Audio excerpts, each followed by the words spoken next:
In Berkeley, California. You got it.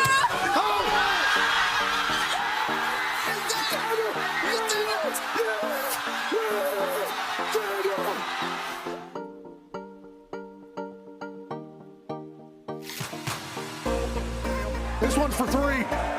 AJ Hawk, $5,000.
USA, USA, USA.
The following program is a collection of stooges talking about happenings in the sports world. It is meant to be comedic informative.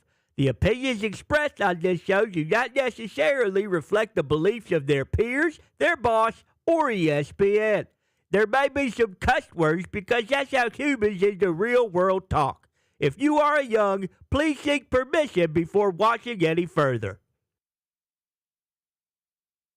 Hey. What? Let's go. This show stinks, and the fact that you listen, we are very, very thankful for it. McAfee on the line with a gorgeous assist. The all-time leading tackler for the Green Bay Packers. You ping. Damn it! Your friend tell a friend something nice could change their life.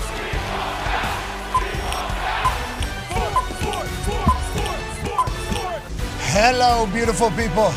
And welcome to our humble abode, the DraftKings Thunderdome. On this massive Overreaction Monday, June 22nd, 2026, this sports program begins now. Sports are the absolute greatest thing on earth, and we can't thank you all enough for allowing us to be a tiny part of it as we get a chance to chit-chat about the greatest thing that's ever existed, which is sports and competition. This past weekend delivered in a huge way. Team USA went ahead and beat the hell out of Australia 2-0. We go ahead and punch our ticket to the elimination rounds. First time since 1930, Team USA wins back-to-back games in the World Cup. Pochettino, the head coach, is doing historic things, as are the boys that are donning the jerseys and the kits that are out there on the field, dazzling and devastating other countries as it might be our time to take over the world's game. Didn't love the second half against Australia. Sure. Bit of a hang on. Then we're playing Turkey on Thursday. Okay, this game does not matter. Okay, we've already punched our ticket. Now, can getting the flow and getting more chemistry certainly help? Definitely. But all our guys with yellow cards, we're going to go ahead and keep them out of that game, pick up another one, get suspended for another game, and then it's reset basically at the elimination round. So anybody that has a yellow card, probably not going to see on Thursday. Don't have to do that. Got 26 guys on the team, though. A lot of depth, a lot of talent. Hopefully the culture's already taken over, and maybe we get a chance to see the rest of this roster that could go on a long run because injuries are going to happen. That's the World Cup. Who's in the back? Thursday, we find out if the team is who we were against Paraguay, or are we the team that we were in the second half of Australia, or will we not know at all because we don't know any of the players that are going to be playing because it's going to be a whole different crew because this game doesn't matter anymore. Sure. It's kind of a gift and a curse to punch your ticket early. Yeah. You know, because Spain, for instance, they have that draw 0-0 first game, and you know, Yamal, he only plays like 10 minutes or whatever the case is. And then he plays the first half, has a goal. This kid becomes the youngest player in the history or whatever to score a goal in the World Cup. He's so many days younger than Leo Messi that I've been watching highlights of this Messi guy now since he's come into the forefront in the entire world stage conversation over the last couple of weeks. Not that he wasn't before. We all understand that he was the guy for a long, long time. But I'm seeing a lot of highlights of him as a teenager that I had never seen before. I'm seeing him as a little kid. And I couldn't even imagine accidentally showing up at a soccer field and this fucking kid was there. Did you see it? He never stopped. His little legs just went like this. They were so fast. The ball would never left his foot. And then like his vision. And then Pep, what's his name? Pep, his coach, Gumpy? Pep Guardiola. Boom. Greatest gaffer in history, they call him? Legend. Okay. Him breaking down film of this Messi guy going, he's not just walking to preserve energy because he's tired. He's calculating. He's like a shark, just kind of reading everything. He knows where the ball is going to go. He knows who your weakest player is. He knows what your strategy is. And then as soon as he gets the ball, he executes everything that he's looking to do. So not only is he preserving energy while he's walking around, he's also impossible not to look at. When everybody else is just kind of running and then you got one guy just kind of surveying the entire thing as if he is the director of everything happening on the field. And then as soon as he gets the ball, and the ball gets to his foot whenever it's within 10 feet of him, basically, because it's just like right to his left foot. And then he's just fucking magic, this guy. And it is spectacular. He's not the only one, obviously. There's been a lot of great plays. There's been a lot of great soccer. But as long as this guy is on your television, you're going to want to watch. He plays at 1 o'clock next time. Oh, what the hell? Okay, so everybody's going to have to get into it. I think World Cup fever is certainly happening. We'll continue to dive into World Cup fever as Grella will join us in about 6 minutes. If you do recall, Michael Grella works for CBS Sports Golazo. He's also a CONCAFA OG member of a team that we had in the soccer tournament down there in Cary, North Carolina. He basically called out the entire continent of Australia.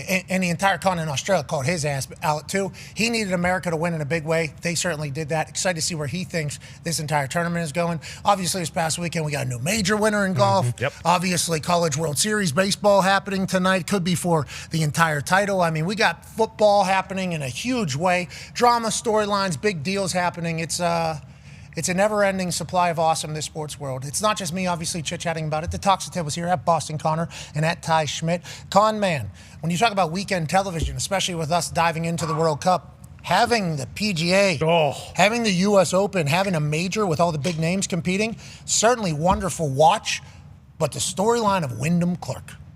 Wire to wire, bell to bell. Remember, early he just got so lucky after a delay happened that there was no wind on the course when he was playing. So he took advantage of it, goes 6 under. Everybody's pointing their finger. That guy got lucky because of the weather. That guy got lucky because of the weather. We'll see what he does the rest of the way. This guy went to bed and woke up with the lead in the major. One that he has won before in 2023. He won the U.S. Open in his first round in 2023. Guess what he shot? What's that? 64. Wow. In his first round in 2026 when he won the U.S. Open, guess what he shot? No way. 64. Yeah. Only guy to ever have 2 rounds under 65 at the same major, okay? And that obviously comes in his 2 U.S. Open wins. But whenever you start that low, that means you got to live with this.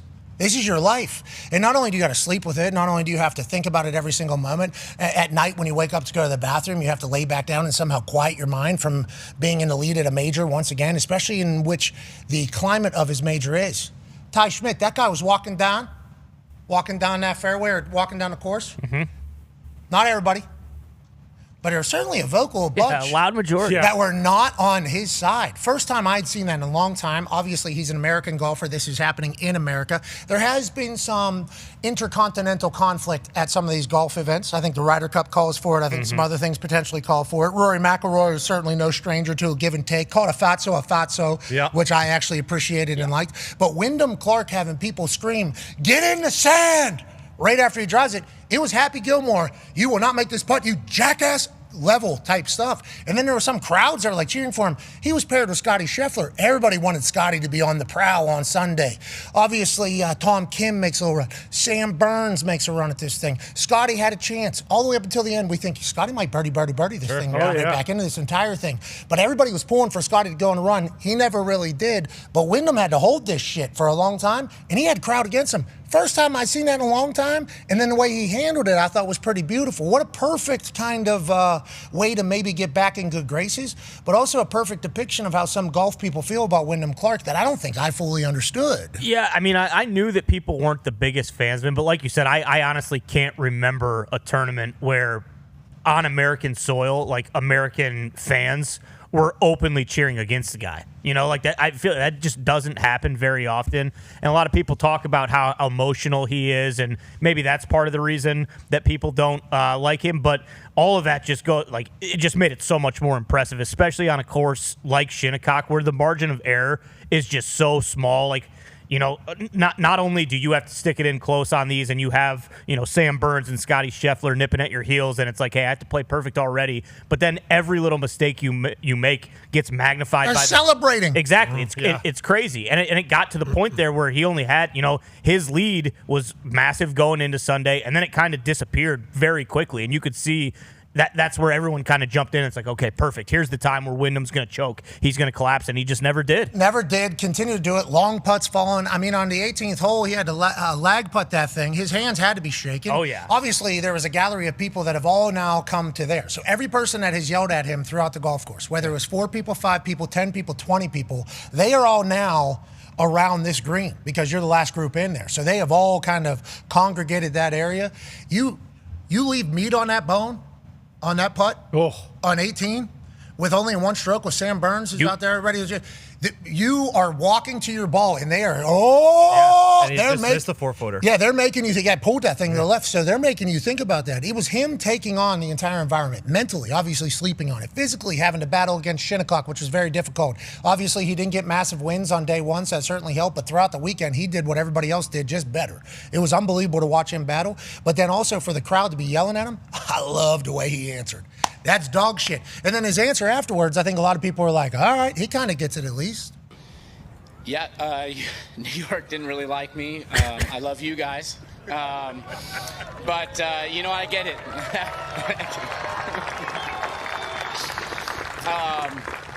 You know, some of it's self-deserved. I did some unfortunate things last year that I really regret. And I'm been sorry multiple times, and I'm still sorry. So hopefully I can win you guys over eventually.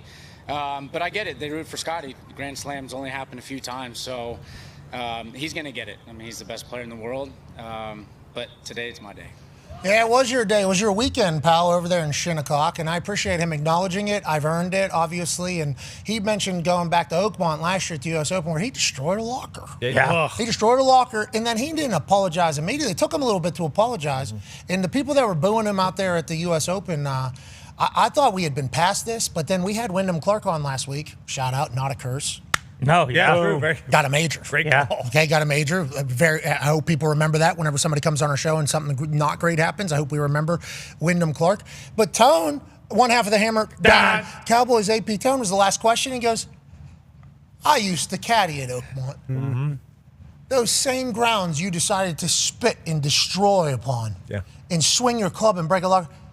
My back was broken building that place. We take a lot of pride in Oakmont around there. Exactly. And what you did was not great. We did not know Tone was going to feel that way. Because we had never heard Tone talk about it one time before that. No, not him being upset about it. Definitely not. Definitely him looping it over. Oh, yeah. I heard those stories many a time. Many a time. Yeah. Oh, so much fun, boys. The sun just comes over. You just go ahead and go over the crest, and you see, what are those sands called? The church pews? Church pews. Yep. Oh, it's so much fun. You know, exactly. Like, he's bragged about it many times, but we never really heard him get personally offended by the way somebody acted. And I didn't know that was the case until you asked him a question, and he did understand that there was a segment of people that feel that way against him, and he heard from him this weekend. I guess that can happen in golf more so than maybe any other sport. Yeah, you can. Because it's so quiet on the course and until it's not, and you can basically hear everything. We saw that with Rory, like you said. And yeah, to be honest, I knew that was not a major storyline coming into this week, but I knew it'd get brought up again coming this week, what he did last year at Oakmont. But I did not know to the extent of how people felt about Wyndham. But like you said, he played unbelievable.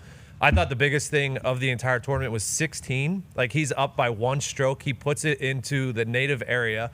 I believe I don't know if it was Nota Begay or somebody was on the call and said, this is a horrendous lie. So you're sitting there, you're thinking like, bogey at best. And he's sitting there terrible. An incredible punch out. Like, the grass caught his club on the way back. He comes all the way through, gets it over the bunker, gets it into position A, basically. He's in a better spot than Scotty is, and Scotty pounded it off the tee. And then he makes this birdie to put it up 2. Instead of where you thought it might be a tie ball game at this point, he goes up 2 strokes. And this was basically the story of the tournament for him. He was from 20 to 25 feet, 50% on the tournament. The tour average from 20 to 25 feet is 12%. So he was 50% on those putts this week. He was unbelievable scrambling. He was number 1 on strokes gained around the green. That was the story of the entire tournament. 16 was unbelievable. Yeah, he was fun to watch with the flat stick. They say he's got a heavy one, too. I guess he's got a heavy bike. I guess he's got a heavy bike is the way he goes about it. And if you think the way they were describing Shinnecock, very fast, very firm. Yeah. So that means it's its most pure, right?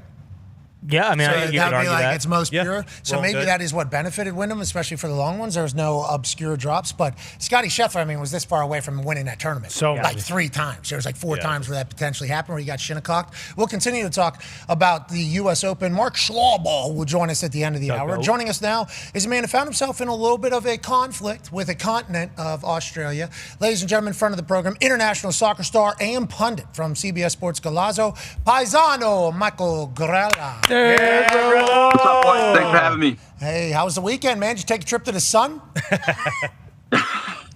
It was a good weekend. We were out and about. I understand. Me too. I did the same thing. Grella, tell me about it. U.S. gets a huge win, not only for our country, not only for soccer, but certainly for you. While you're watching that game, what were your thoughts? And what did you learn about this team maybe after game 2 that we didn't know after game 1?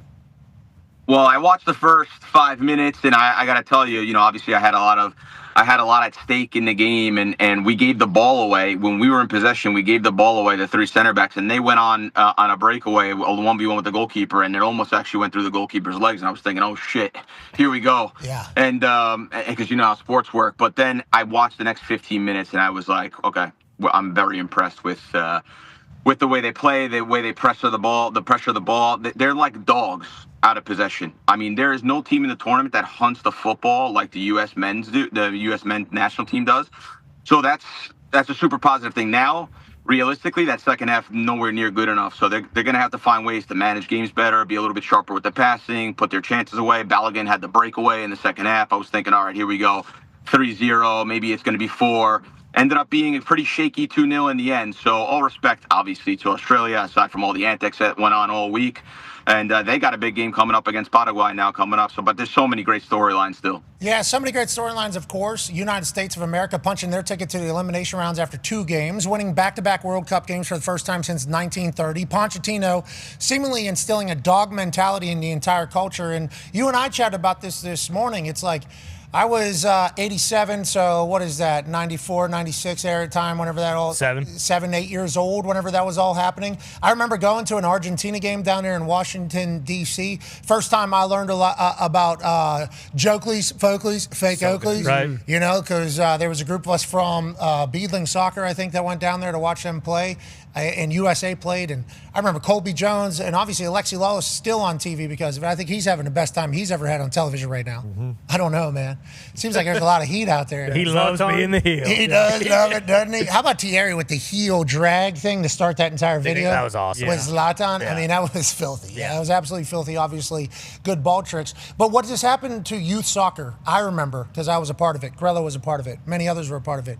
It boosted the sport in a huge way. Everybody signed up to play. Everybody kind of got into it. It's an easy sport to get into. All you need is a ball and a wall. Literally, that's all you need. What do you think this is all doing for American soccer? And what do we need to do in the elimination rounds, Grella? Because I assume Thursday we're playing a bunch of guys like reserves. I assume a bunch of reserves on Thursday. And then once we get in the elimination round, we have to win a couple? Like, what do you think has to happen here for the good of the sport as a whole here in America?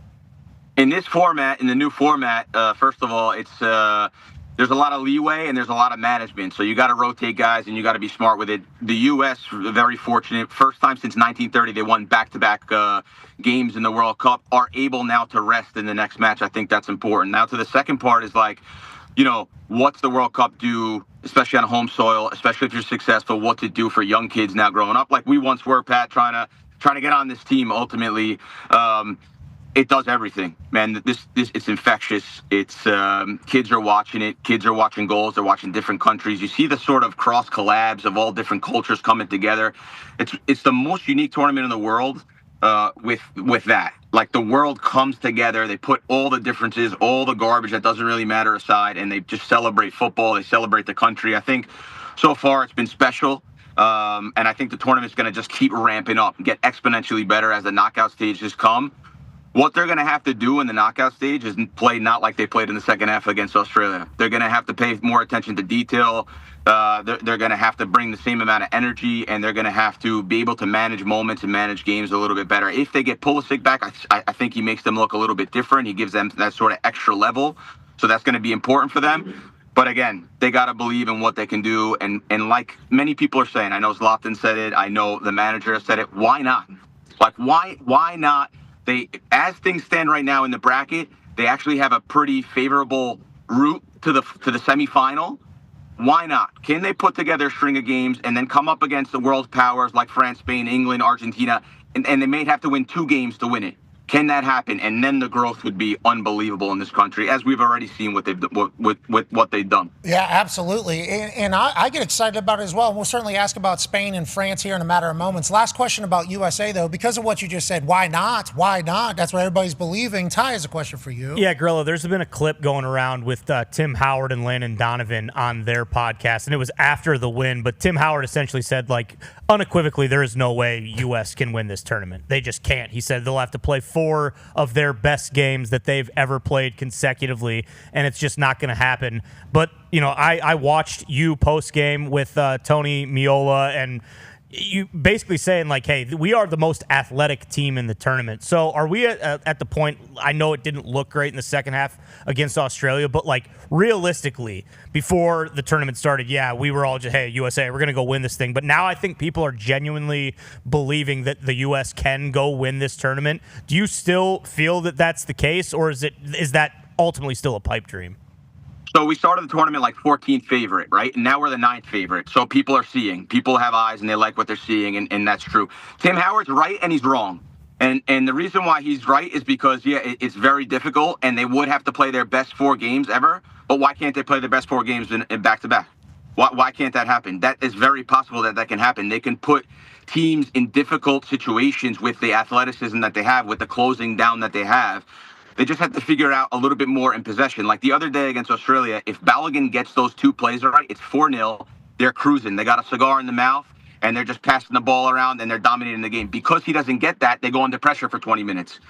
So they can't afford those mistakes against the Frances, against the best teams in the world. But who's to say that they can't put together 2 or 3 fantastic games on home soil and get the job done? They can. I mean, we've seen some amazing storylines. Cabo Verde is a population of 500,000 people. They just tied Uruguay, and they had a draw in the first game as well. So they are the darlings of the tournament. But if they can do it, they're off an island off of Africa with 500,000 people. Why can't a great country like the U.S. with 350 million people population, why can't they do it? Yeah.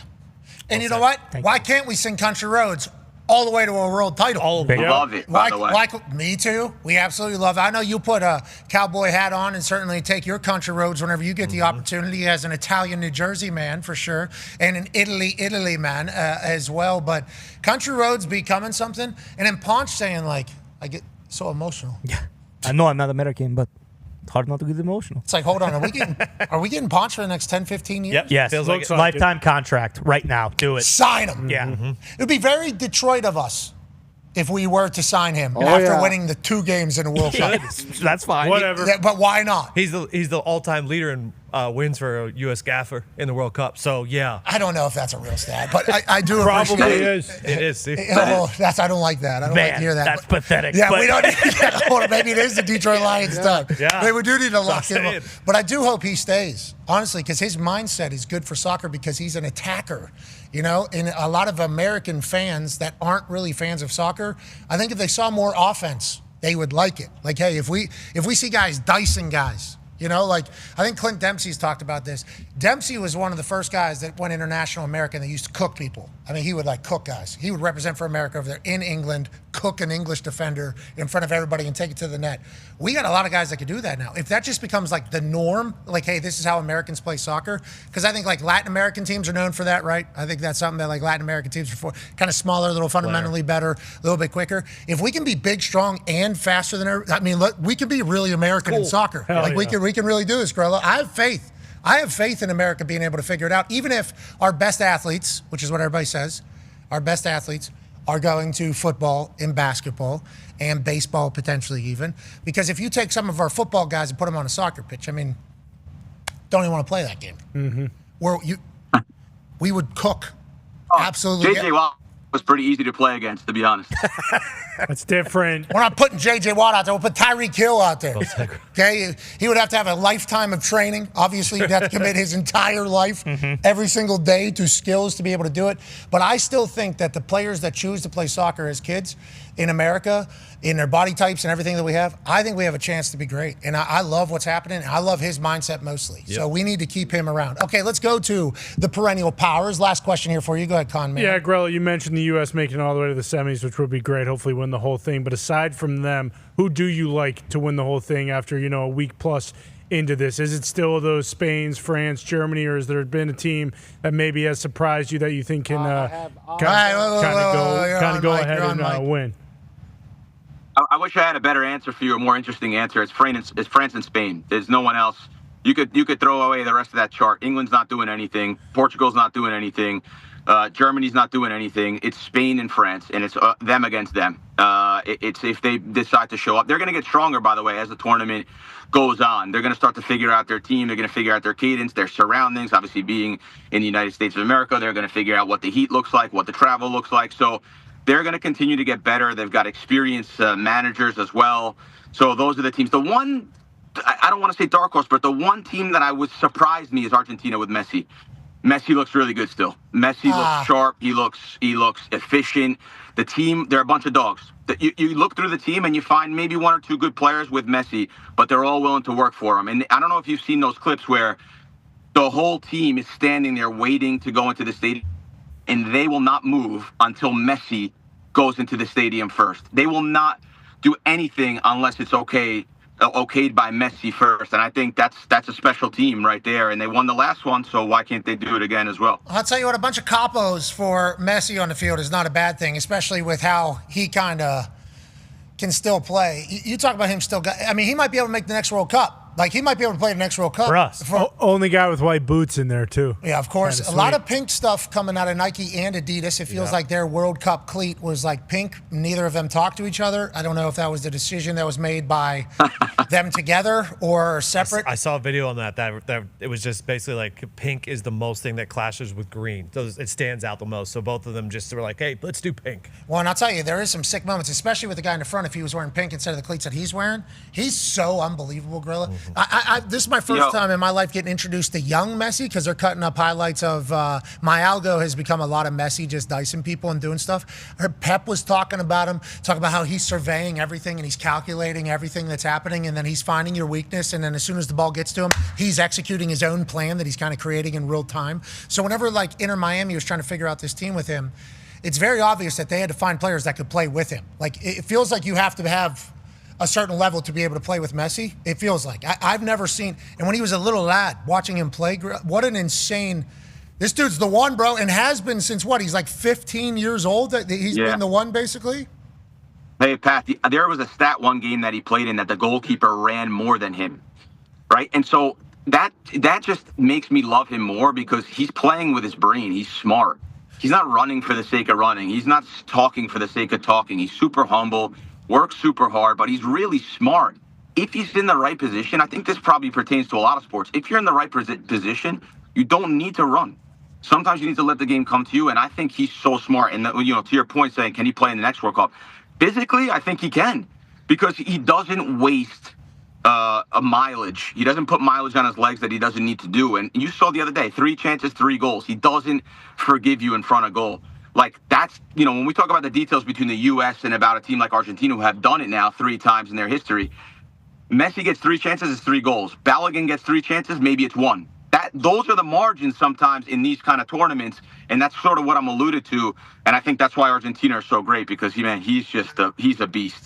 Especially when you have an anytime goal scorer for you. Yeah. Here we go. Lay up, we need to put those in. All right, Grella, we appreciate you, man. Thank you for keeping us updated. Today, Argentina and Austria, France, Iraq, Norway, Senegal, Jordan, Algeria. Just insane that all these countries are in North America playing against each other, and all their fans are here, too. Yeah. Hey, let's have another great day at World Cup soccer. Go, boys! Thanks, boys. Thank you, Grella. Good luck out there, ladies and gentlemen. It's Michael Grella. Yeah, Grella. It's like his Super Bowl time. Yeah, big time. Especially their CBS and Paramount Galazo show. They're big. I have learned from doing soccer stuff that they are a big part of the soccer stuff. Oh, yeah. CBS and Paramount put a lot of money into soccer. Yes. Fox, how much money they put in for this World Cup? Have we looked up what that number is? I assume a ton. I'm not sure. It was a deal from the last one. It was kind of like you take the last one and you get this one at like a cut price. I read an interesting article about it. What was the last one? The last one was Qatar. Yeah. And nobody wanted it because it was way out there? Is that what happened? Yeah, and then this one was part of the deal, and that's why it's up after this World Cup. Oh, so you had a little BOGO situation with the first one. I'll be excited to see who wants in on the action next after what soccer becomes here in America. Because I've told this story multiple times. I played soccer when I was like 3. I started. My older brother played. But then when that World Cup thing happened, you could see soccer just kind of have this uptick in everything. And then Tony Meola was doing these Cons hot dog soccer camps and traveling around. Then stadiums were starting to happen. And I think they were picking up the MLS got a little bit more traction in this entire thing. It really is just like a potential, what's Sonic jump on? Those things that are like make you go faster. One of those turbo. A boost. Whatever the fuck those are. I know what you're talking about. Yeah, it's one of those. Right. Yeah. That's what it does to a sport. Launch pad or launch if you pad. will. It's just like what lacrosse could do with the Summer Olympics. Yeah. Whenever it comes to LA, if there's a big uptick, just like what hockey was able to do. It's like sports are really going right now, and if the teams are great, obviously, we as humans, and it's not a bad thing, we are a bandwagon crowd. We got enough bad shit in our lives, okay? So if we're going to pick something up, we'd like it to have a good time. Like, I think it would like to be a good reaction. So this USA team providing a lot of celebratory moments for something that we've never really wanted to celebrate before, that's a great thing, too. I think people will sign up for that, especially in the time we're in now.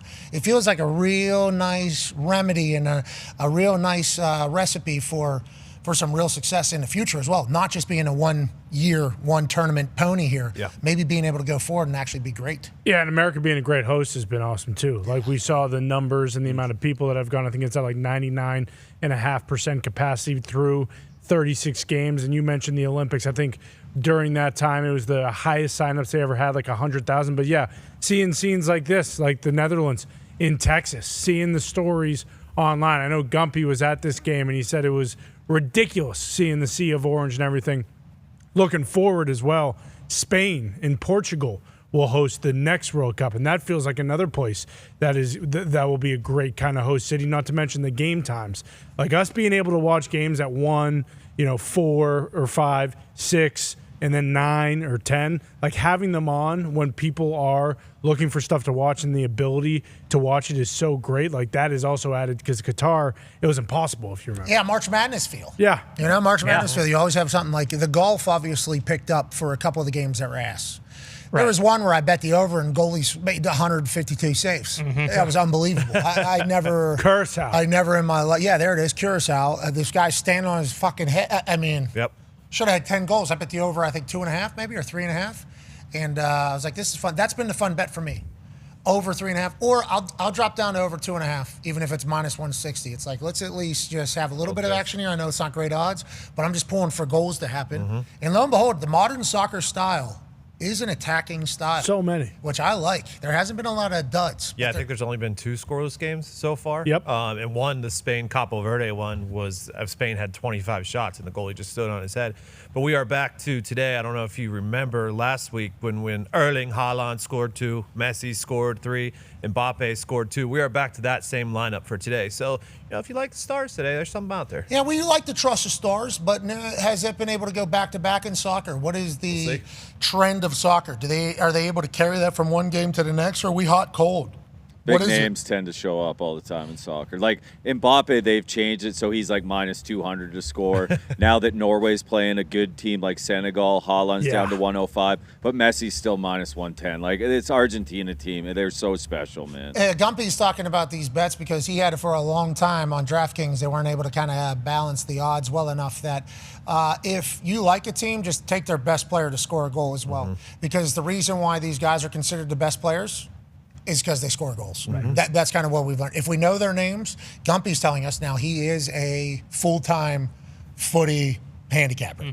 Okay, he is making picks on every game from every league, even the second and third leagues that are completely ass. He is kind of knowing. But his kind of fallback plan for soccer gambling is if you like a team, best player is going to score. That's why he's their best player.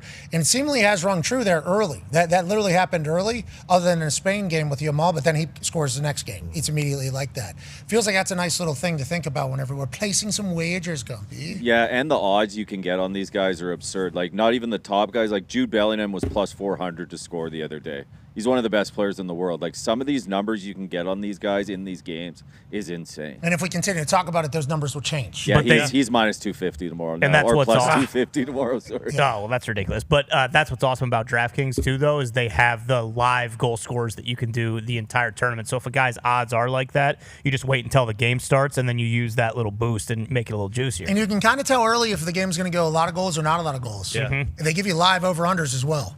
DraftKings Live is a good time. It's actually a good – they're presenting you things like, hey, next, what's going to happen? Who's the next scorer? Is there going to be a scorer? How many? It is. I've enjoyed the time. Shout out DraftKings. We appreciate you. 21 plus. Be responsible. Be responsible. We're having a good time over there, but we're responsible, and we're not thinking we're becoming bazillionaires because of it. Remember, you're going to get them wrong. Sports are very impossible to predict, but it feels like we have a nice little thing going with soccer. No doubt. So let's go ahead and do that responsibly. Joining us now is a man who can give us all the intel on something that's supposed to happen before tomorrow. I saw over the weekend many sports accounts on social media platforms were talking about how the Giannis trade is to be done in the next couple of days, maybe in the next couple of hours. It seemed like the owner of the Milwaukee Bucks, the owner of the Browns, Jimmy Haslam, whenever he spoke at the NBA League meetings, he came out and said he'd like this thing done by the draft. Everybody seemingly addressed this situation as it's going to be done by the draft. Will he stay with the Bucks or will he be gone? A man who's been saying that he will be gone from the Bucks at some point soon. For a while. Guy who's been on the freak beat, if you will. Ladies and gentlemen, senior NBA insider at ESPN, Shams Charania. Yeah, Shams. Shams, how's it going? Good to see you there right outside in New York City on a patio. We appreciate you with such a perfect backdrop. Today's a huge day, it feels like. Everybody's been projecting tomorrow as the find out time for the Giannis beat. That is obviously when the NBA draft is, so the future will have to be decided before tomorrow. What are you hearing, and what is the likelihood of a deal happening before tomorrow? Yeah, Pat, Bucks executives are literally right now in their offices figuring out which direction they're going to go, because there are two offers right now that it's come down to at a serious and significant level. That's the Celtics offer led by Jaylen Brown, who's a superstar. There's other additional pieces of that deal, or an offer from the Miami Heat that it consists of several players that you have control over on rookie scale contracts, guys that you can extend at a reasonable number, and a surplus of draft capital. And so they're two totally different offers. The Bucks are trying to navigate internally. Which direction do we go? Everything that I hear, all of my sense in my reporting is that there will be a decision before the NBA draft. There's going to be a resolution before the draft. So I think over the next 24 hours, so yeah, as soon as today, there's going to be a resolution. This has been something that's been going on for 13 months, but at a serious level since February, when the Bucks took a bunch of calls, got a bunch of offers that really laid the groundwork for what we're seeing right now. They've done the work. They did the work in February, then they opened it up. at the May draft combine, listened to a bunch of teams, and there were a ton of teams that made offers that had robust interest in Giannis, but at a high level. It comes down to, for Giannis, a guy that's got 1 year left guaranteed on his contract. You have a lot of control on your future. You get to determine a lot of it, because any team in this second apron, we hear that word, the word second apron in this collective bargaining agreement, they need to know that Giannis will sign long term. And right now, the Heat and the Celtics are the only two teams involved that have gotten the commitment from Giannis that he is willing to sign long term. That's allowed Milwaukee to really leverage both of these teams against each other. And now they have a decision to make. And both deals are totally different, but we'll know here in the next 24 hours, is my sense on where this is going. Okay, 100% chance he's not a Buck after the next 24 hours, or 99% chance he's not a Buck and he's either a Miami Heat or a Boston Celtic? That is what we're assuming? I mean, I'll go, you never know in life. I'll go 95. I'll go 98. I'll give it a few percentage chance points. But Giannis, there's a trade, whether it's now before the NBA draft, or if it's later on. But later on. Jimmy has the. I say that, but I said it. It's 95, 98. Like this deal. There's all the efforts right now, Pat, that are being put forth by all the parties, all the teams involved. It's to find a resolution, because the most important thing right now is the draft is tomorrow. Both of these deals have picks in this draft on the table. So the Miami Heat have the number 13 pick in the draft. The Bucks have to know before tomorrow that they are picking there. They have to do a lot of prep work for that pick. There's trade possibilities when you have a pick that high, as well as they already have number 10. And then Boston has, I believe, number 27. That will also be a part of the deal, from my understanding. So there's a lot of prep that goes into it. If you're going to draft, you want to be able to know, and you want to be able to draft your own pick. And that's why all the efforts right now are being put forth to execute this deal before tomorrow. Okay, good luck to all parties as they try to either make the Bucks realize, in Miami's perspective, hey, let's go younger, let's kind of reset this thing. Let's see which way you want to go. And if you're the Celtics, hey, you're getting a mega superstar here with a big deal. Maybe you would go ahead and win it in a different fashion, even though you weren't able to win it there at the end with Giannis. On that note, we know Jaylen Brown likes to stream. We know a lot about him, I think, through those streams. Go ahead, Con Man. Yeah, Shams, now that Jaylen Brown's on the table officially, is it safe to say whether he goes and gets traded in this deal, or if the Bucks end up going with the Heat deal, that the Celtics are probably going to move Jaylen Brown now just because his name's out there? He might not like the fact that he's being shopped. What is the situation there if the Celtics don't get the Giannis trade?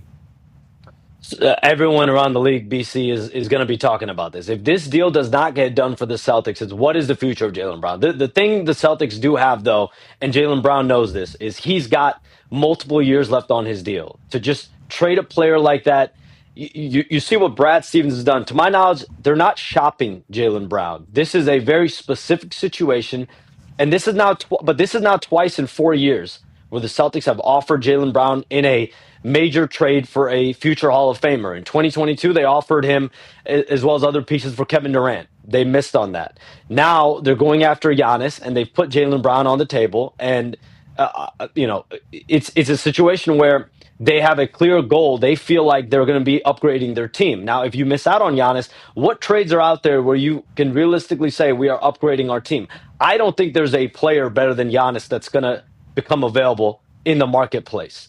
And so then the Celtics have to make a decision. Jaylen Brown, how do those conversations shake up? That's all stuff that I think we'll learn more about whenever this decision is made, or maybe for the Celtics, they won't have to make those hard conversations with Jaylen Brown or whatever leads to that. But we don't know yet the result, because again, there's a chance they could still end up with a Jaylen Brown Giannis trade. Just fascinating, because the whole Batman Robin conversation, and then Tatum hurt, how they did with Brown as the leader, and then Brown has obviously ears and eyes, so he sees and hears everything that's being chatted about. He thinks, there's a chance he doesn't get enough respect. That's kind of been chatted about, but I assume every player is like that. Is there actual drama? Is there not real drama? Well, now he's being traded for the Greek Freak. Okay, so you definitely don't want me here. This is the second time you tried to trade me. Will that become a problem? How will Missoula handle that? How will Brad Stevens handle that? Is Boston going to be okay if the Miami Heat end up with Giannis? I guess we'll find out. It could all potentially collapse up there in TD Garden. I think we know how Missoula's going to handle it. Oh, okay, you're upset? Let's get in the octagon and throw fisticuffs and see how bad you really want it. And now we move on. Bingo. Okay, I respect that, actually. I respect Missoula and Stevens. Yeah, get his judo coach, his jiu-jitsu coach, get them in there. That is an interesting feeling, though, if you're Jaylen Brown. Very tough. That's a very interesting feeling for who you are, but that is the business, as they say. Good luck to all parties. Let's talk about new business happening in new places down there in Dallas. Go ahead, Ty. Yeah, Shams, kind of a bombshell a little bit while all the Giannis stuff was going on. Dusty May is leaving Michigan, and he's going to go coach the Mavericks. Now, I know earlier in the offseason, he was kind of connected to the Orlando Magic job, and that kind of got washed away pretty quickly. But how long has this been in the works, and how shocking is this? It's been in the works for a while, just in terms of the Dallas Mavericks. When Masai Ujiri came in, they fired Jason Kidd pretty immediately, and their focus has been trying to get a splash, right? Like Patrick Dumont, the owner there, he goes out, gets Masai Ujiri, that's a splash. Now you go and make a hire. There were two treks here. You could have hired a first-time assistant, a rising assistant coach in the NBA, and there was a pool of those candidates. But there were two people that Masai Ujiri and the Mavericks pursued over the last few weeks very aggressively. One was John Shire at Duke. They went after him. I'm told the sides had a meeting as well. And Dusty May. And so the Mavericks had to figure out which direction they want to go, which coach they want to lead Cooper, Flagg, and potentially Kyrie Irving being on this team next season and beyond. This is a long-term opportunity. Dusty May, we know the changes in college basketball, but you think about that, and you think about the opportunity to coach Cooper, Flagg, and my understanding is Dusty May always felt, whether it was going to be this offseason, next offseason, and the years to come, he was going to make the jump to the NBA. Eventually, John Shire is going to make a jump from all accounts to the NBA. He's just got that build to him, that mold to him, same as Dusty May. And we know he won a championship there. Now he gets to be in that Dallas market. And you think about the rise that he's had as a coach. When I talk to NBA executives, they look at him, his relationships with players, accountability, his ability as a tactician. I think a lot of people are projecting Dusty May to be a fairly elite coach at the next level. Fairly elite. I can't wait to see that. Just won a national championship and leaves the place that seemingly you build a culture and a juggernaut. Now, we saw the Hembo stat. He becomes 2 of 3 of coaches that have won a national championship then left from Michigan. Okay, Harbaugh did it. See ya. Then that was obviously an interesting predicament, all of that. Dusty May, see ya. Now you got to wonder, is Michigan okay? What's going on up in Michigan? Can't keep any coaches. Especially their AD has said, he said it with Harbaugh and he said it with Dusty May right after they won championships. Like, no, they're not going anywhere. We're going to get long-term extensions for these guys done. And then they just haven't. Well, it sounds like when the Chargers come calling with Justin Herbert and everything else that potentially comes calling as well, it's hard not to pass up. And then Dusty May with Cooper Flagg in Dallas this is a rebirth era for the Mavericks. Oh, yeah. They move on from the Cuban era. The Cuban era ending there was horrendous. I think it worked out as poorly as possible that you possibly could have. Almost got as bad as your own fans thinking that you're trying to lose enough so they stop going so you can take the team to another city. Mm-hmm. That's what happened in Dallas. That's how bad it got down there after Luka got traded. This has to be on purpose. They're trying to scare us away. They want us to not come to these games so then they can say and take the team to Las Vegas, wherever. That's how ugly it got in Dallas.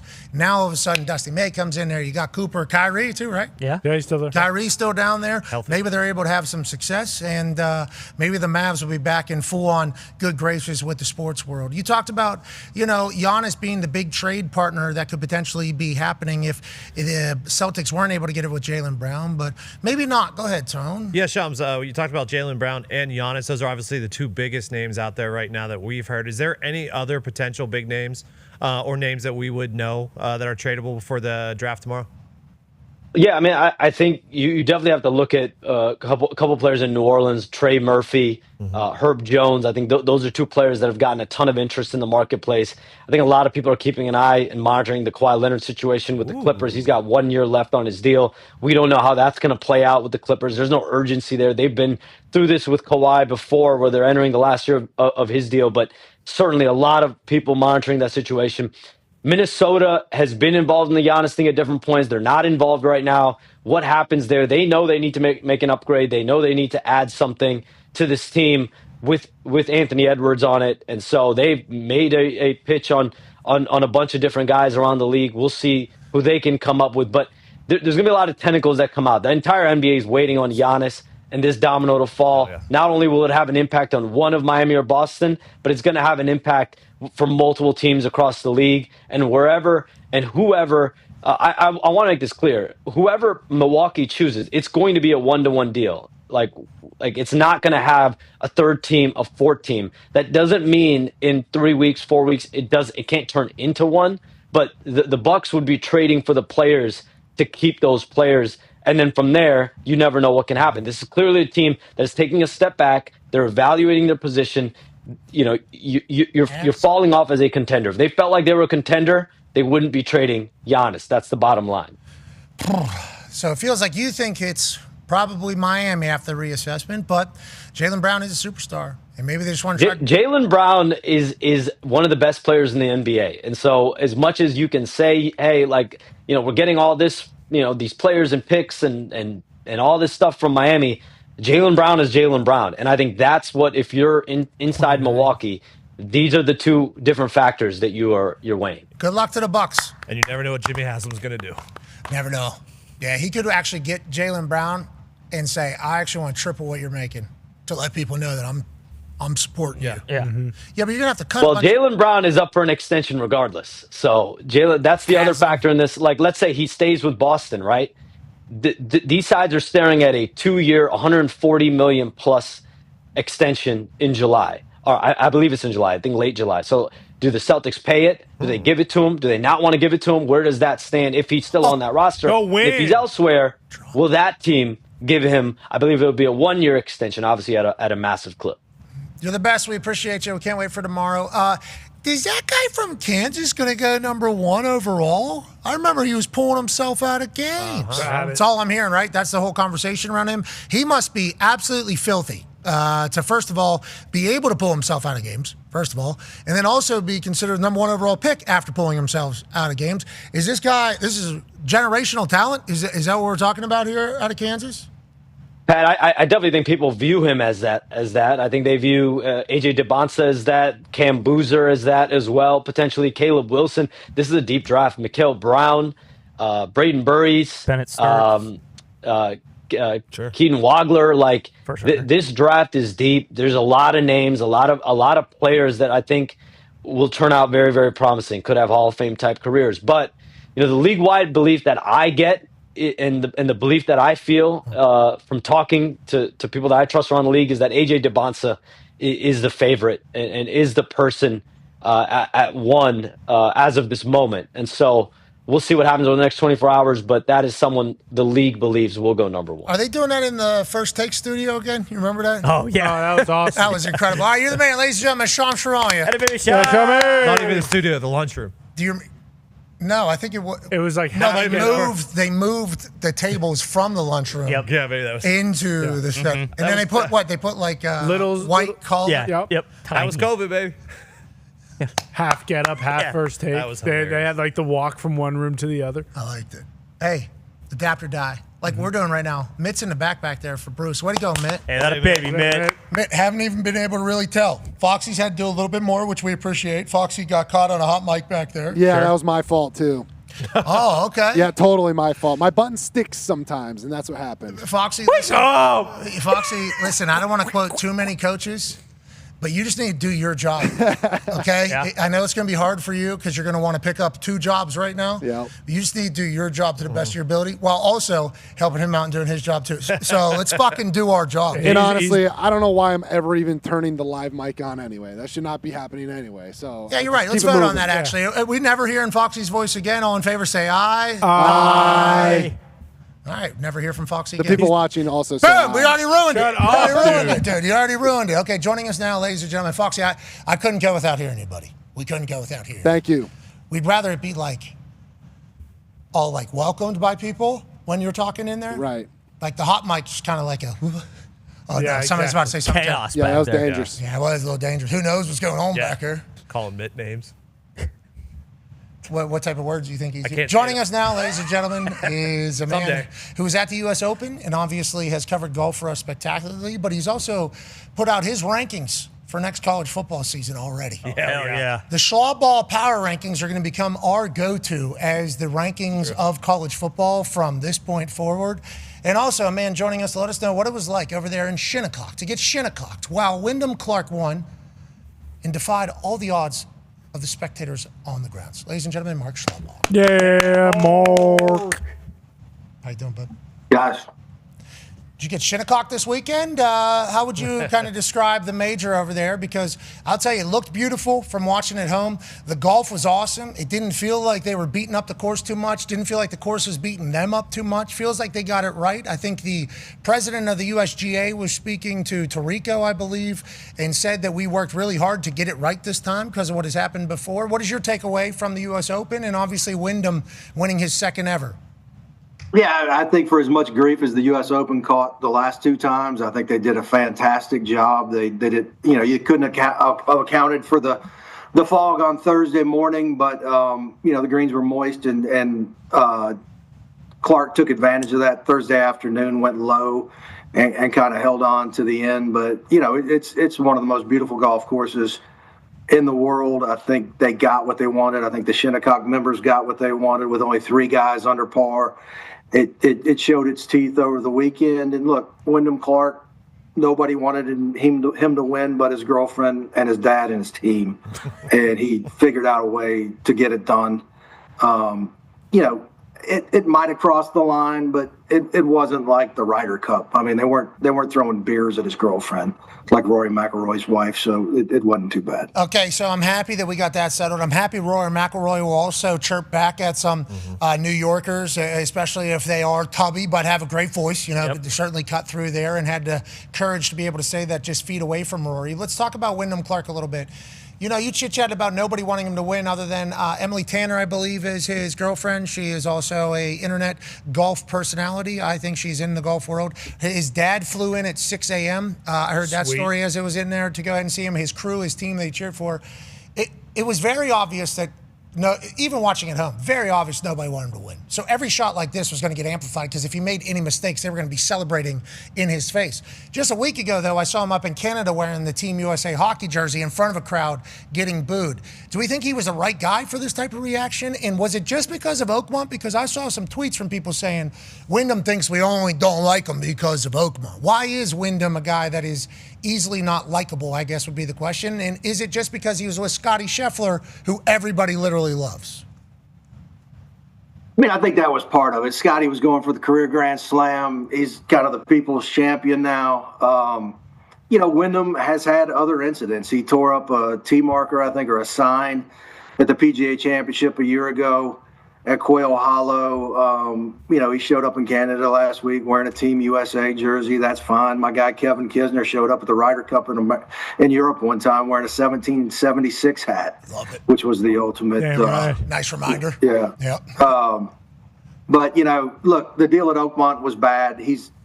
People said he didn't apologize directly to the club. He owned it this week. I love that it came out, Pat, that Oakmont, right outside of Pittsburgh, they had a Springer Ringer tournament back in the spring, and the trophy was made out of the mesh from the lockers he destroyed. I mean, that is their members were wanting to buy them. They were so coveted.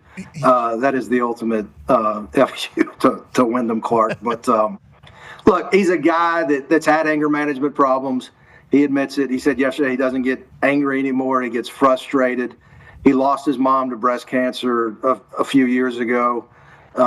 His dad, I think, was hard on him growing up. We saw him fly in on a red eye from Denver. I think his mom might have been the filter between the two, and he almost gave up golf in college. He transferred from Oklahoma State to Oregon. The great Casey Martin turned him around and got his head right. He struggled mightily a year ago. Had a two-way miss that he couldn't fix. He went back to the swing coach in Cherry Hills in Denver to get it fixed. Look. He wasn't a popular winner, but he had the game to do it. He played better than everybody else.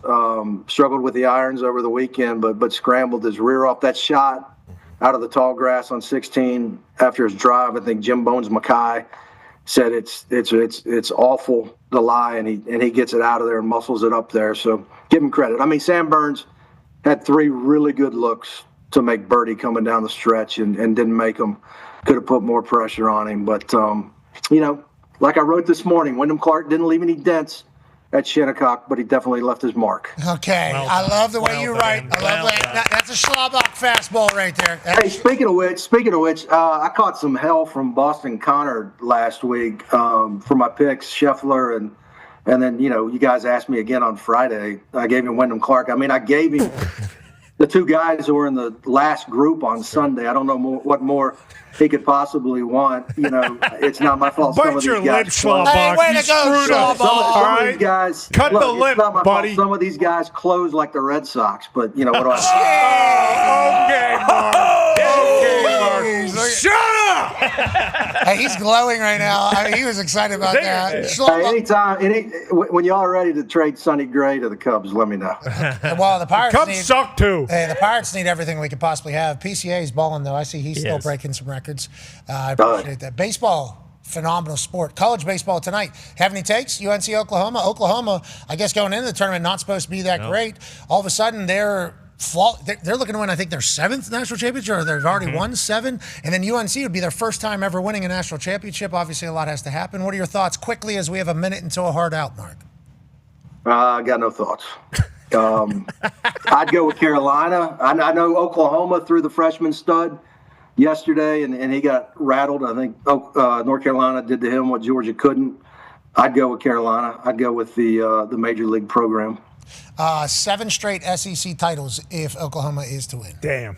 Oh, yeah. Okay, so there's... Means more. Just means more. All right. Except for Georgia. All right, shut up. Okay, West Virginia was in there too. Okay, and West Virginia was in there too. And if we lose to North Carolina, if North Carolina wins, we're taking 3rd.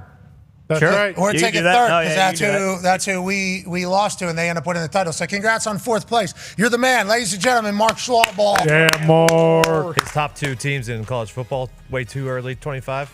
2 Big Ten teams, so he knows. Oh, he gets it. He knows what it is. Mark, we saw that. We see you picking the North, Mark, in your way too early top 25.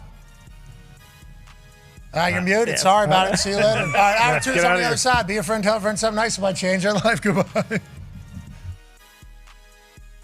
You know what? I think there's only one thing left to do here. I've experienced cafecito time. I've experienced the wonderful culture. I've experienced the beautiful people, and I think we got some Canes over here. We got some Canes over here. We got some Canes over here. This day in Coral Gables is going to be one that I will remember for the rest of my life. Ray Lewis started his dance right here at Miami. Ed Reed started his legendary run here at Miami. The legends of football run deep. The moments are special. The national championships are in abundance. Just last year, a lovely University of Miami woman diver from Italy won a national championship. This thing's been staring at me all damn day. You're out of your mind, brother. You're crazy. Kirk, I'm a little winded. That's what I was going to say. You talked the whole time you were running. I'm giving you a chance to catch your breath, you son of a bitch. You're crazy. I hope somebody got a lifesaver over there. Is there a lot of my man's out of breath. It is a long way to the top. Are you going to jump in your suit? Are you going to jump in that full suit? Yeah, so I'm tired for you. Oh, my God. Yeah. Oh, he's going to take the jacket off. Okay. Okay. Oh, he's taking the shirt off now. Okay. All right. Looking ripped. Looking ripped. Oh, he's taking the drawers off. Ladies and gentlemen. The pants. Ladies and gentlemen. Not the drawers. Ladies and gentlemen, if you come to this beautiful campus, you will notice quickly that the students here love this university. They love this atmosphere. And I'm with everybody. I think the U is back. Give me. He's got the speed on. Oh, my God. Give me the.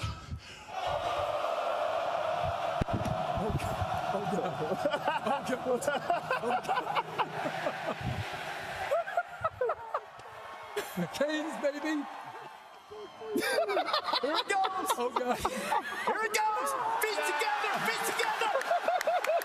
I think that was the lead so for the pencil. And he's got the youth. Rushing it out. Oh, my God. McAfee with the refreshing plunge. Miami and Florida tonight. Let's have a look at that again. Check out the form, Herbie. Oh, man. Let's see the tone. We need just to pretty good. The following program is a collection of stooges talking about happenings in the sports world. It is meant to be comedic informative. The opinions expressed on this show do not necessarily reflect the beliefs of their peers, their boss, or ESPN. There may be some cuss words because that's how humans in the real world talk. If you are young, please seek permission before watching any further. Hey, Why? let's go. This show stinks, and the fact that you listen, we are very, very thankful for. McAfee on the line with a gorgeous assist. The all-time leading tackler for the Green Bay Packers. You pink. Damn it! Your friend tell a friend something nice could change their life.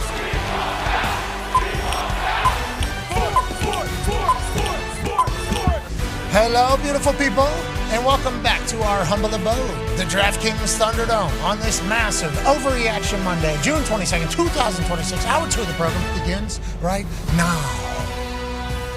Sports are the absolute greatest. We're so incredibly lucky that we get a chance to chat about it. I hope all the dads out there had phenomenal Father's Days. I hope everybody had a great weekend, and I hope sports continue to captivate you just like it did to us. We have a new major champion who becomes a two-time major champion in Wyndham Clark over there at Shinnecock. Hey, baby, Wyndham. We got a sport that everybody's seemingly watching and not calling soft anymore. Shout soccer. Soccer. Football's still bringing it. We got a new man making over $100 million to play football, and Jeffrey Simmons down there in Tennessee. Way to go, football.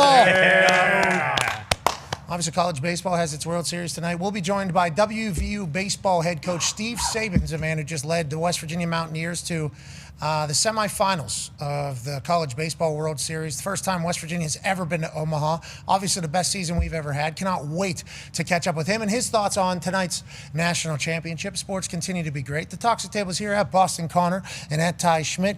Boston, it feels like it's Scotland now. Are you Scottish, Connor, all of a sudden? Yeah, I would like to be. I am a little bit Scottish. I do have that in me as well as Irish, but yeah, absolutely. We already miss them up there. You know, I saw that they went down to Miami. They started to do their same old antics, and Miami didn't love it as much. And so I think Scotland also missing Boston mightily. But yeah, look at that. I mean, the Tottenham marching with horses as well at the front. Yeah, I think even BPD loves the Scottish Army and drinking outside. Who's petrified?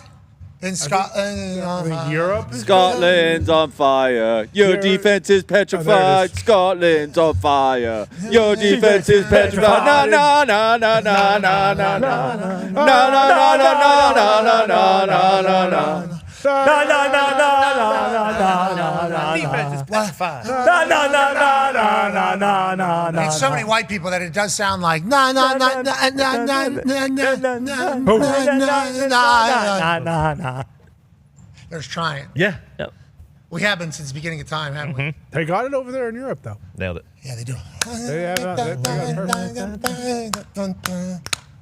Who? Now, Team USA has the best chant, obviously.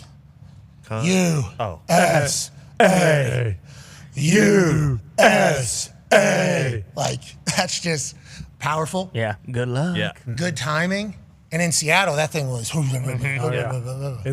the Norway lads have the best motion. Good roll. With the row, but Scotland's got the pipes. They got the bagpipes. One half of the hammer, Dahn. Cowboys AP Tone is here. Tone, how you doing? You chasing the crown tonight? Always chasing the crown. A lot of World Cup action. Argentina is about to kick off, and then 3 other games today. Who told you that? That they're about to kick off? No, ESPN. whatever that was there for. Argentina. Lou Messi. That's how Grella said it, I thought. Argentina? Paraguay. That's Paraguay. Argentina. Cabo Verde. Isn't that what he said? He definitely We're hit trying, aren't we? Yeah. I feel like we are trying. Cabo Verde. We're trying to be. Capo Verde. Capo Verde. In Argentina. Capo. Anyways, Argentina kicks off today. Obviously, we hope Messi's one goal away from being the all-time leader, I believe, in World Cup goals. I think he's one assist away from being the all-time leader in assists in World Cup history over Maradona, who's obviously Argentinian legend.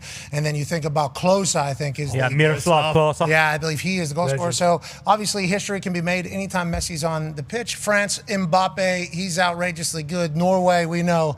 Haaland, who should be on the graphic. Can't believe we didn't put him up there. Maybe next time, kid. Jordan in Algeria. Joining us now, ladies and gentlemen, live from an attic in Ohio, is a big-time soccer fan. Yeah. A man who's sending into the group text more soccer questions than anybody else. Ladies and gentlemen, he's a college football national champion, Super Bowl champion, Ryder Cup winner, AJ Hawk. Yeah, Harper. Hawker, the footy fan. How you doing, pal? Yeah, you're right. I think I might be in on soccer once this World Cup even concludes. Maybe I stick with it and watch some MLS and watch all those tournaments that Gump's always talking about that happen year round over there. See, I think all those tournaments are kind of feeding into the World Cup Super Duper tournament. So there's 4 years of tournaments that lead up to the World Cup, and obviously everybody's trying to catch it and chase it. Champions League, I believe, is the one in Europe that is the best of the best. And then there's obviously the Premier League in England, La Liga, and this Liga, and that Liga. Serie A, and Das Liga. All these ligas. MLS Liga. So they're all doing it. But I heard we're getting a new tournament down there, too, where we're going to get Messi's Argentina squad, CONCAFA versus them, I think, right? We're bringing that over. We're making Copa a new... America. Yeah, it was here the last time when they were all through the vents in Miami. It's that tournament. Yeah, we're making... So we got new tournaments coming, obviously, that are taking place. But it's good for us. Would your kids get into soccer when they normally wouldn't because of what's happening in this tournament, or no? Probably not. But I don't know. I guess they all played soccer before they could play football. So yeah, maybe they would have stuck with it longer. I guess that could have happened. Okay, definitely could have. But I have seen that in hockey we saw 100,000 signups or something after the Olympics. We assume that's going to happen for soccer. It's good for sport. It's good for the country. Hopefully America goes on to win the whole damn thing. Ladies and gentlemen, every once in a while we get an opportunity to be a part of massive days in the history of athletes. Today might be the biggest we've had to date. Ladies and gentlemen, it's time for another commitment.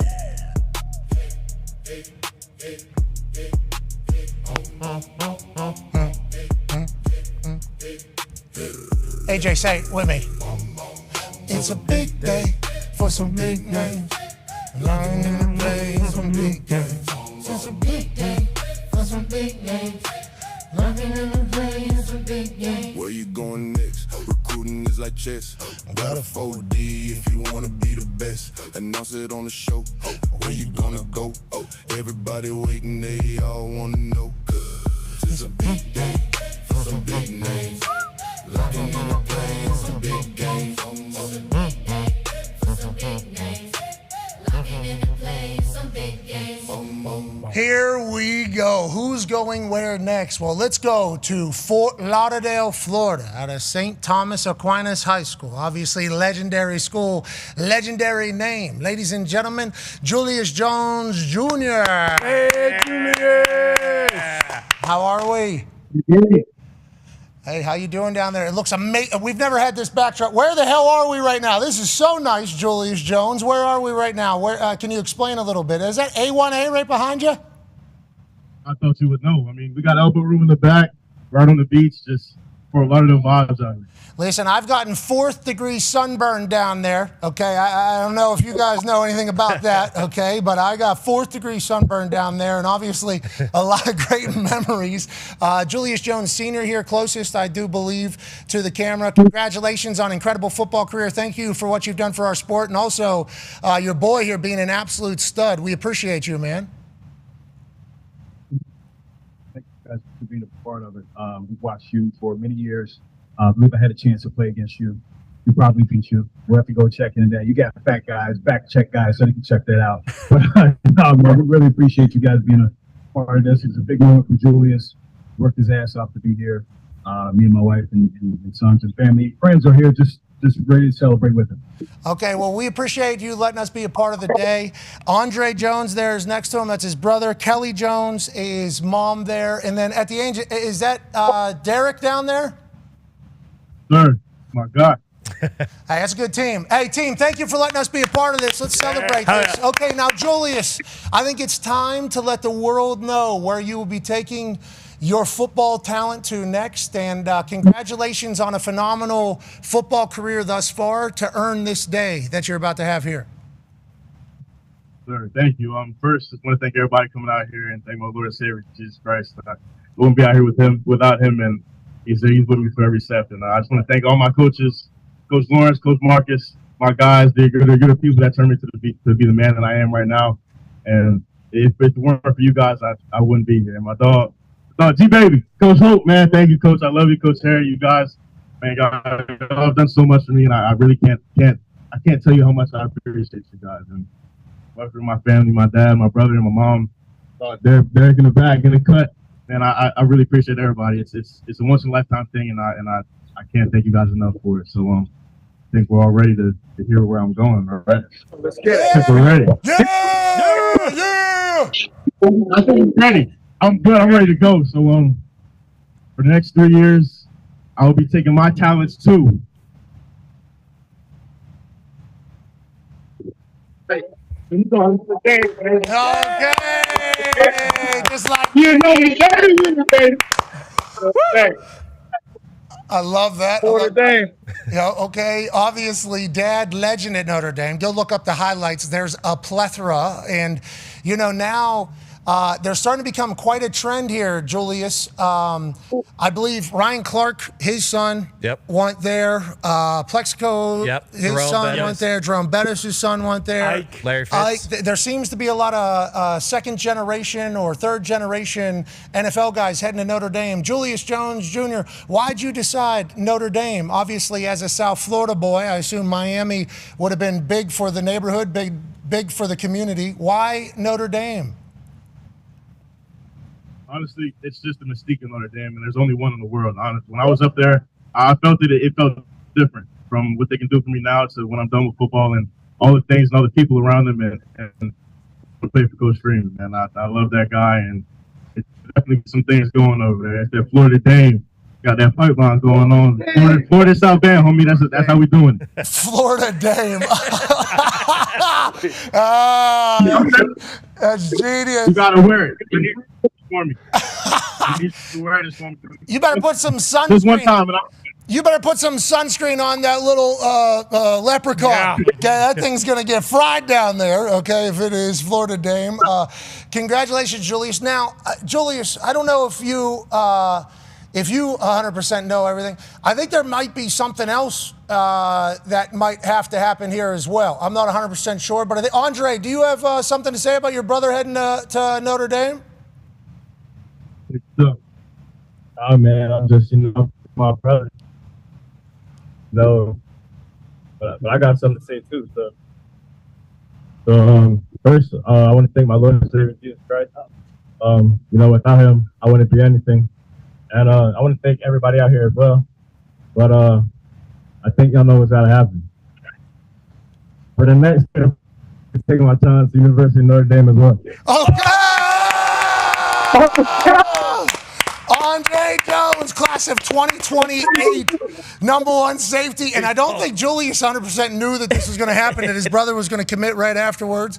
I think Andre was super excited just to be like, yeah, I'll do it too if we're going in here. Julius Jones Sr., congratulations on 2 of your boys growing up to become Notre Dame Fighting Irish. Kelly, great job momming the hell out of this. And the Florida Dame pipeline, seemingly very, very real, Mr. Julius Jones Sr. Proud of these 2 young men. Me and my wife Kelly have poured everything we have into them. And a lot of times I get a lot of questions about, where have you been? What are you doing? This is what it looks like when you pour everything into your kids. And, it's very easy to raise them. They work their ass off, they get good grades, they stay out of trouble as much as you can down here in South Florida. But Florida Game is on the rise. We're going to send you guys a shirt, man. We love your show. Thank you for being a part of this with us, man. We'll always support you. Love you guys. Hey, we love you, man. Congratulations to the entire family. Way to go. Jones family commits to Notre Dame. Hell yeah. That's Florida Dame right here, man. Hey. Okay.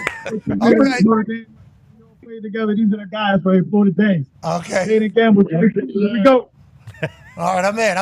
Ladies and gentlemen, the Jones family. Yeah, Joneses. That's awesome. Andre Jones, 2028 class, safety, I think would be the number one safety, whatever it is, if you were to do that. And then Julius Jones Jr., he is wide receiver, and it's everything. Yeah. It is every route. It's unbelievable. And Julius Jones Sr. was a running back, okay? Yeah. And then Julius Jones Sr.'s brother, Thomas Jones. Thomas Jones, was also in the NFL. So Top 10 pick. yeah, you're talking like multi-generations here. Did the Jones family ever give you any problems? Feels like that would have been similar years to your existence, AJ. Yeah, I played against Thomas many times. He is one of the most jacked running backs there is. And obviously Julius. Look how fast Julius is, for real. Luckily, that's against the Bears. That's not me missing the tackle right now, but it might be soon. I don't know what clip you have, show. I don't know what you have on deck. Danny Packers ones. No, we couldn't find you. Boy, we were looking, though. Yeah. I will say that is something we were looking for. Tone is one with the AI of the film, which we're obviously very lucky for, but this one's the one. Hi. Two of his kids just committed to Notre Dame today. Congratulations to him, and I think it does make sense whenever you're watching a highlight. Yeah, it does. Okay, congrats to the Jones family and to Notre Dame. Marcus Freeman's obviously got a lot going on, and congrats to him for doing that. I think this is a belief in him, right? Not only obviously the institution and the connections and the networking, but when Marcus Freeman talks to these NFL guys, I think they trust him and what he's saying and what he's doing. And, you know, we're trying to make men here, but also NFL dudes is what we're trying to do. Marcus Freeman seemingly has a lot of NFL guys buying in. Why is that, AJ, you think?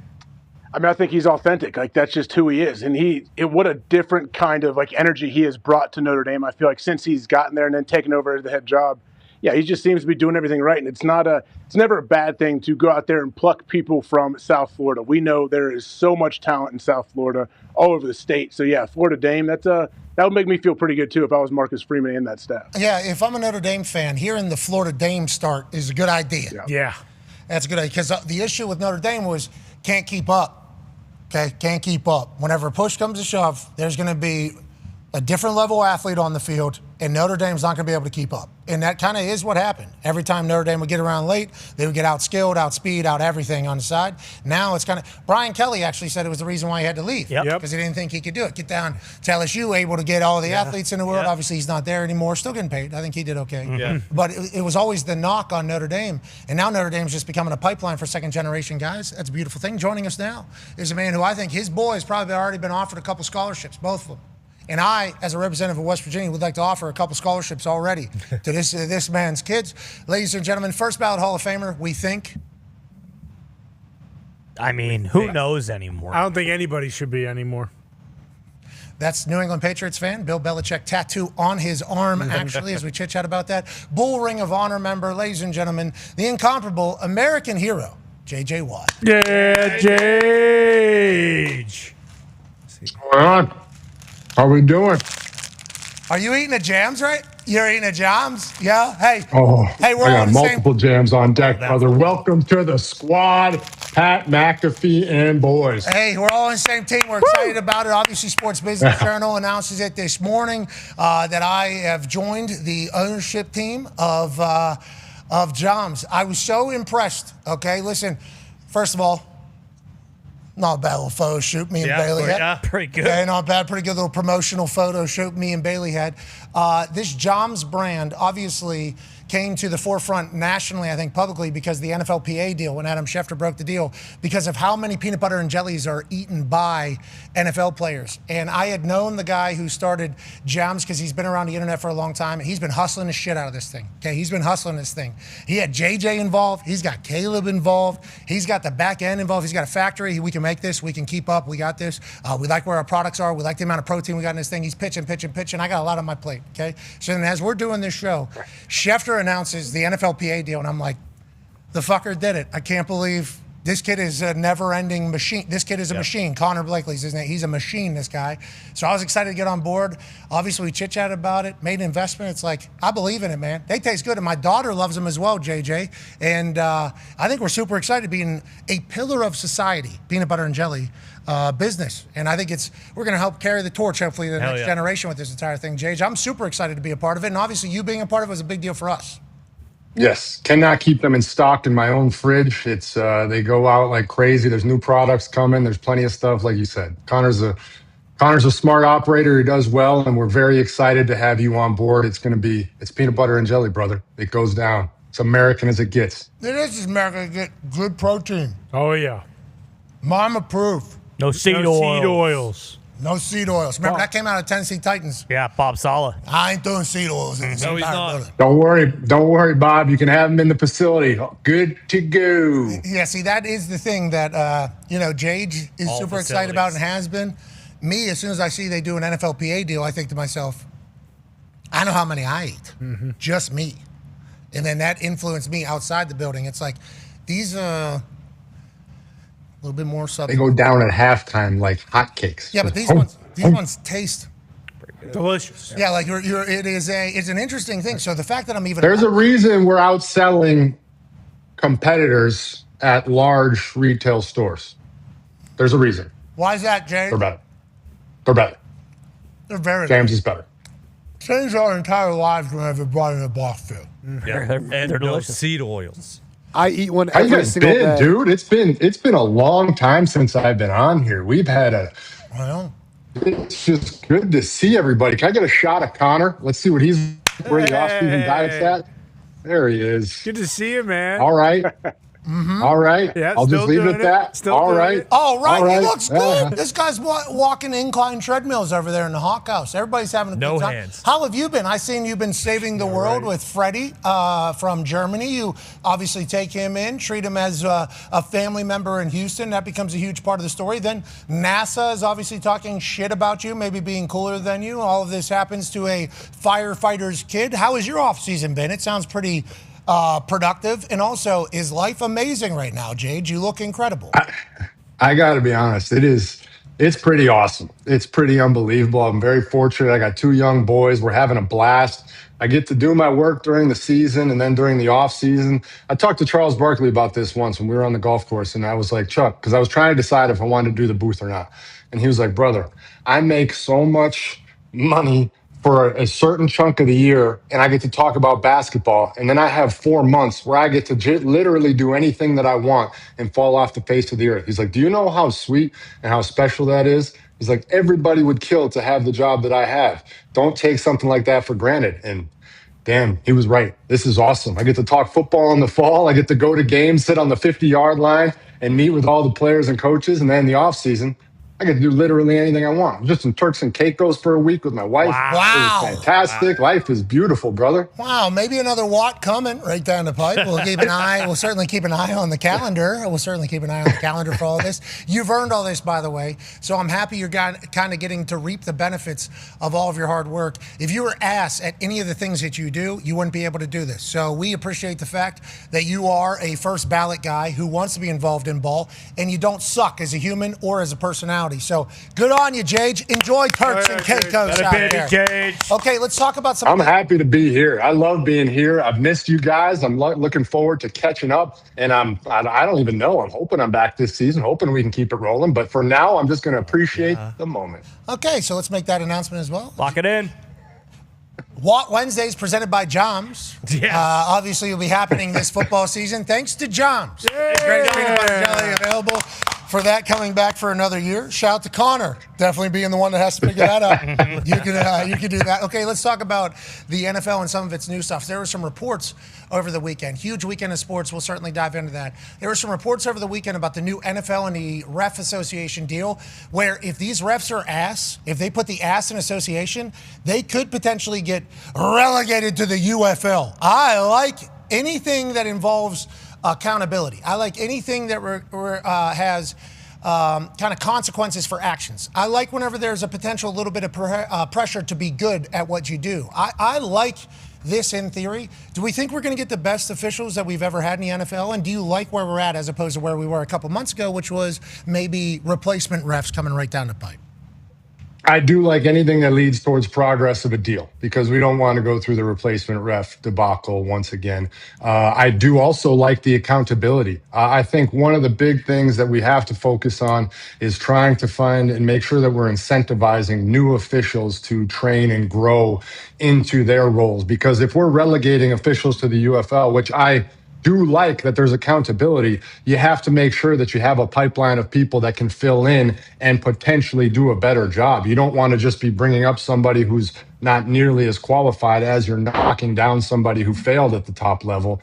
So I think the pipeline of future referees is just as important in making sure there's incentives in there for them. But yes, I like promotion and relegation.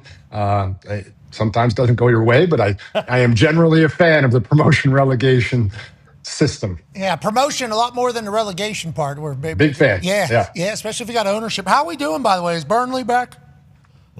Well, we're back in the championship. We're working through it right now, going through the managerial process. We'll have something there shortly. But Espanyol did well, finished. La Liga was insane this year. La Liga was nuts, but Espanyol did great. Looking forward to another season in La Liga this year. Who's on the short list of gaffers for Burnley? To follow up. I mean, what do you want me to do here? I've heard rumblings. Liverpool legend Steven Gerrard is in the mix.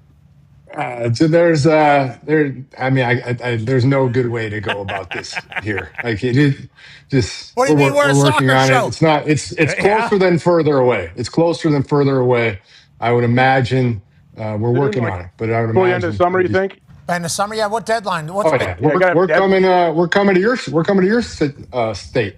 We're going to Cincinnati. We're going to Columbus. We are going to Salt Lake City. So, yes, we will absolutely, obviously, have something done before then. Okay, so you'll have a gaffer before the U.S. tour. Burnley coming to town to take on America. Are you playing the Pittsburgh Riverhounds, or who are you? We are playing Cincinnati, Columbus, and RSL, Salt Lake. Oh. No, we're not playing the Riverhounds. You guys scared us. No, too high and mighty. Yeah. Smart. That's a good idea. Actually, that's a good idea. That's very nice stadium. It is. Thank you. Very nice. Would have filled that place. Thought it was AI. Adding on. Exactly. That's what the Riverhounds Still kind of think it's AI. Still kind of think it's AI. No, real life could drop you in there. Maybe take Burnley there and get smacked around and maybe make you realize. Second deck. Yeah, exactly. We're adding more people, more Zambelli fireworks too coming down to Frank. Tell Bill Cowher that's AI. See what he does to you, JJ. Yeah, Bill Cowher actually laid the hammer and the nail for all those fucking bleachers. Maybe you have a little bit of more respect whenever you see him around the studio office there. Okay. A lot of respect. A lot of respect for Bill. He's the greatest. A lot of respect. I love Bill Cowher. He is one of my favorite people on the planet. Ever. He's the best.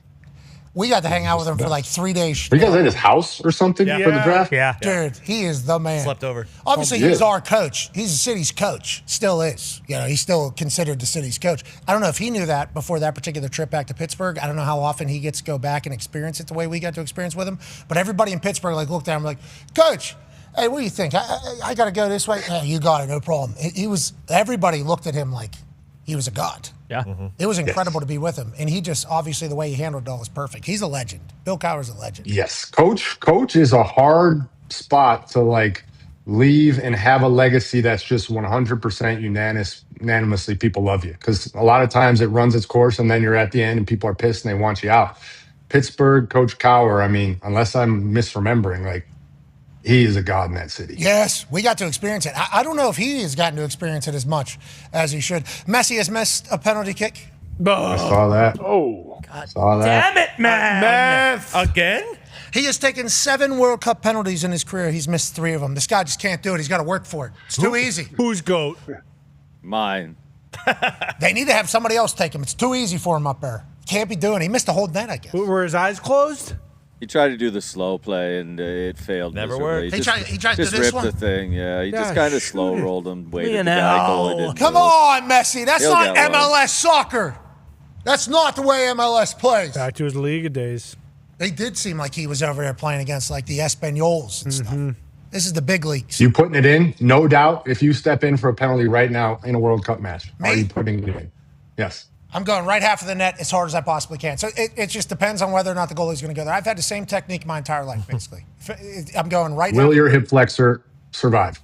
Doesn't have to. It doesn't matter, right? Because Nah, it doesn't matter. Yeah, one shot. Yeah, it does- one opportunity. yeah, don't miss your chance to blow. This opportunity comes once in a lifetime. 80% luck, 20% skill. Now we're over 100, if you will. So You just switch songs mid-song there. yeah, well, I saw your face bopping, and I thought about Hard Knocks. How could you not? Matchup. How could you not do that? Okay, let's move along here. All right. Okay, let's do it. What's next? Pumped to be part of Joms. Pumped about relegation for the refs if they're ass going down to the UFL. Hate the AJ, were you part of that game, by the way? Yes, you were, correct? The Seattle game? Fail Mary? Replacement Yeah, refs? Fail Mary game, yeah. I was there. What was that like?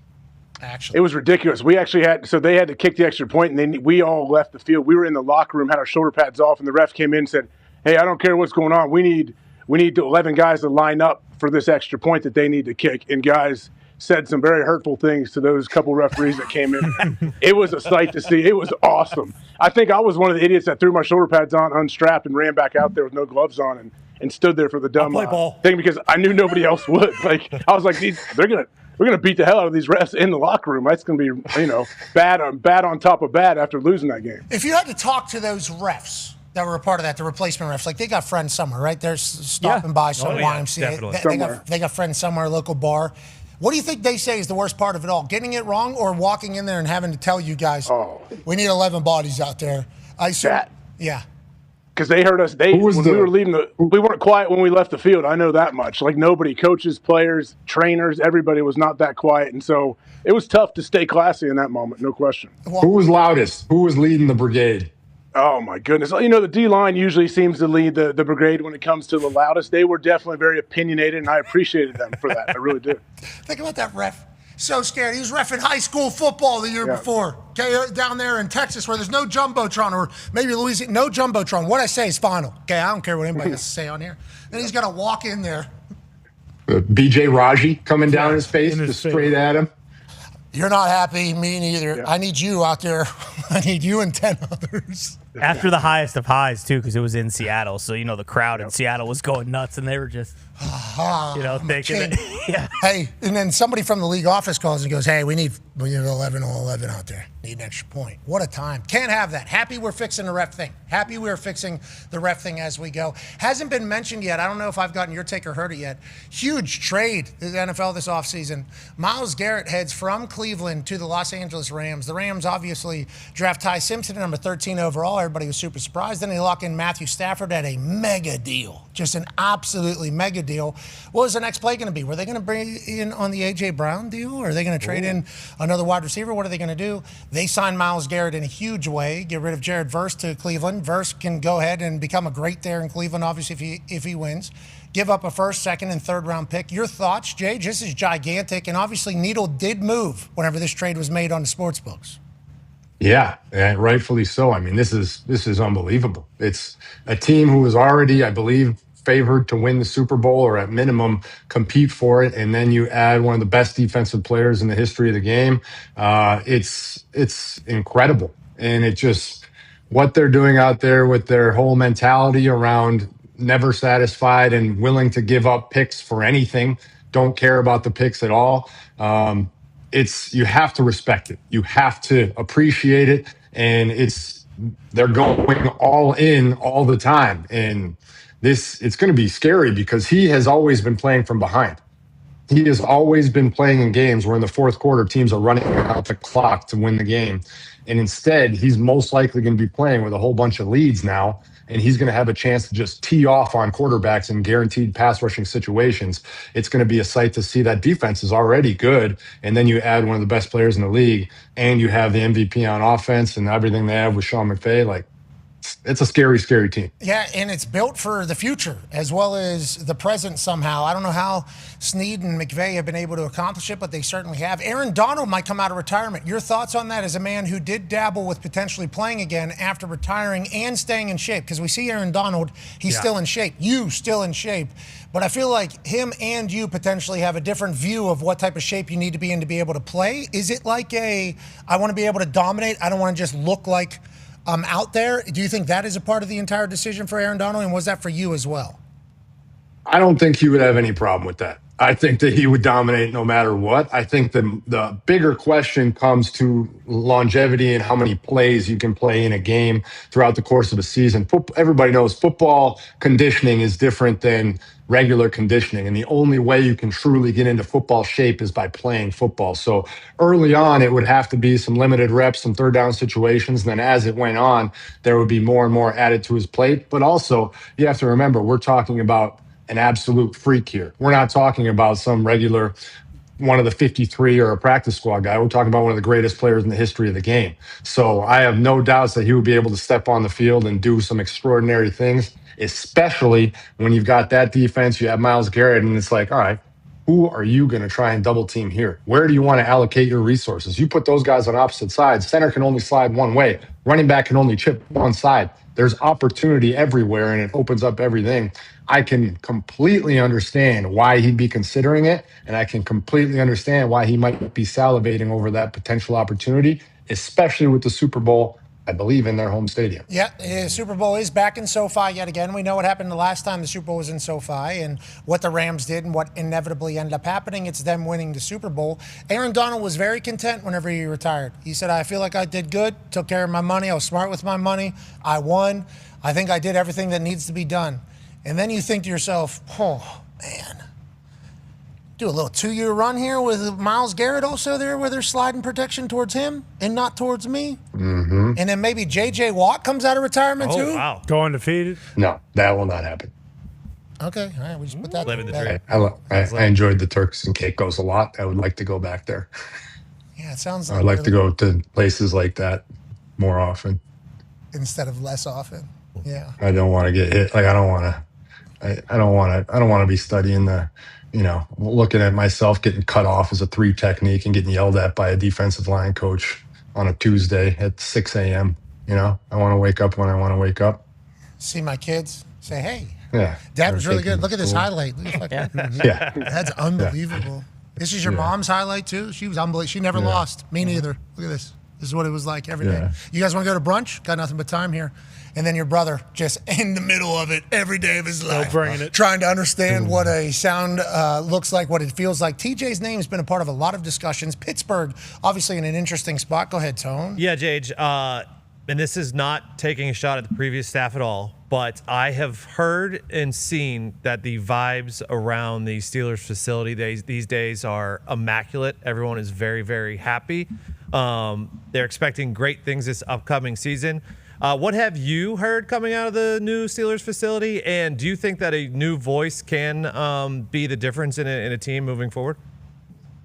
I mean, I think it's very similar. I think the vibes are great there. I think you always have to remember the vibes are always good in the off season. That's how things go. But I do think it's good.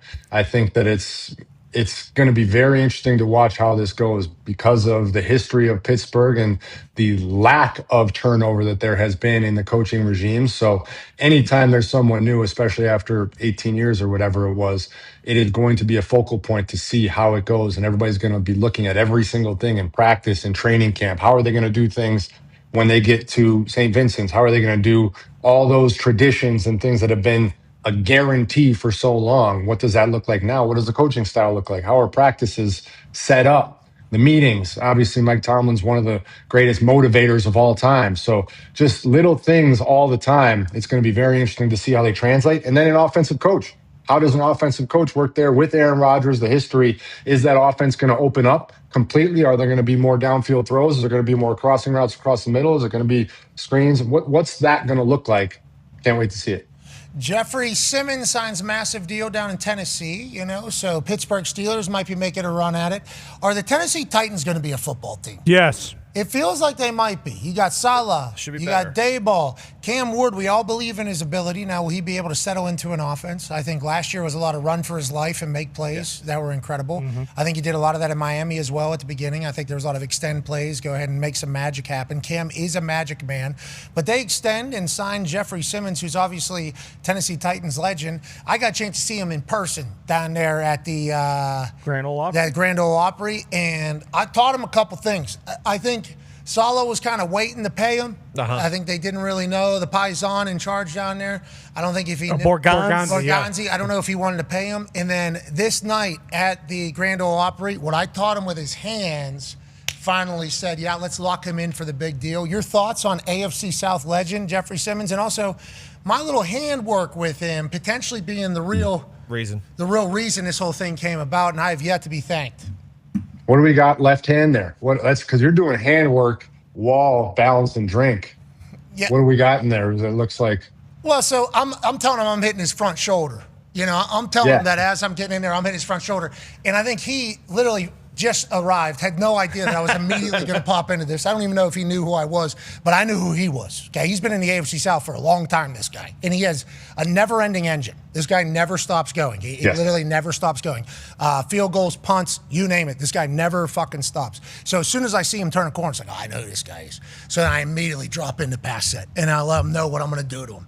And then immediately, without even saying anything, he goes, left hand, bang. And then I think he said right hand right to your face or something like that. And I was like, whoa.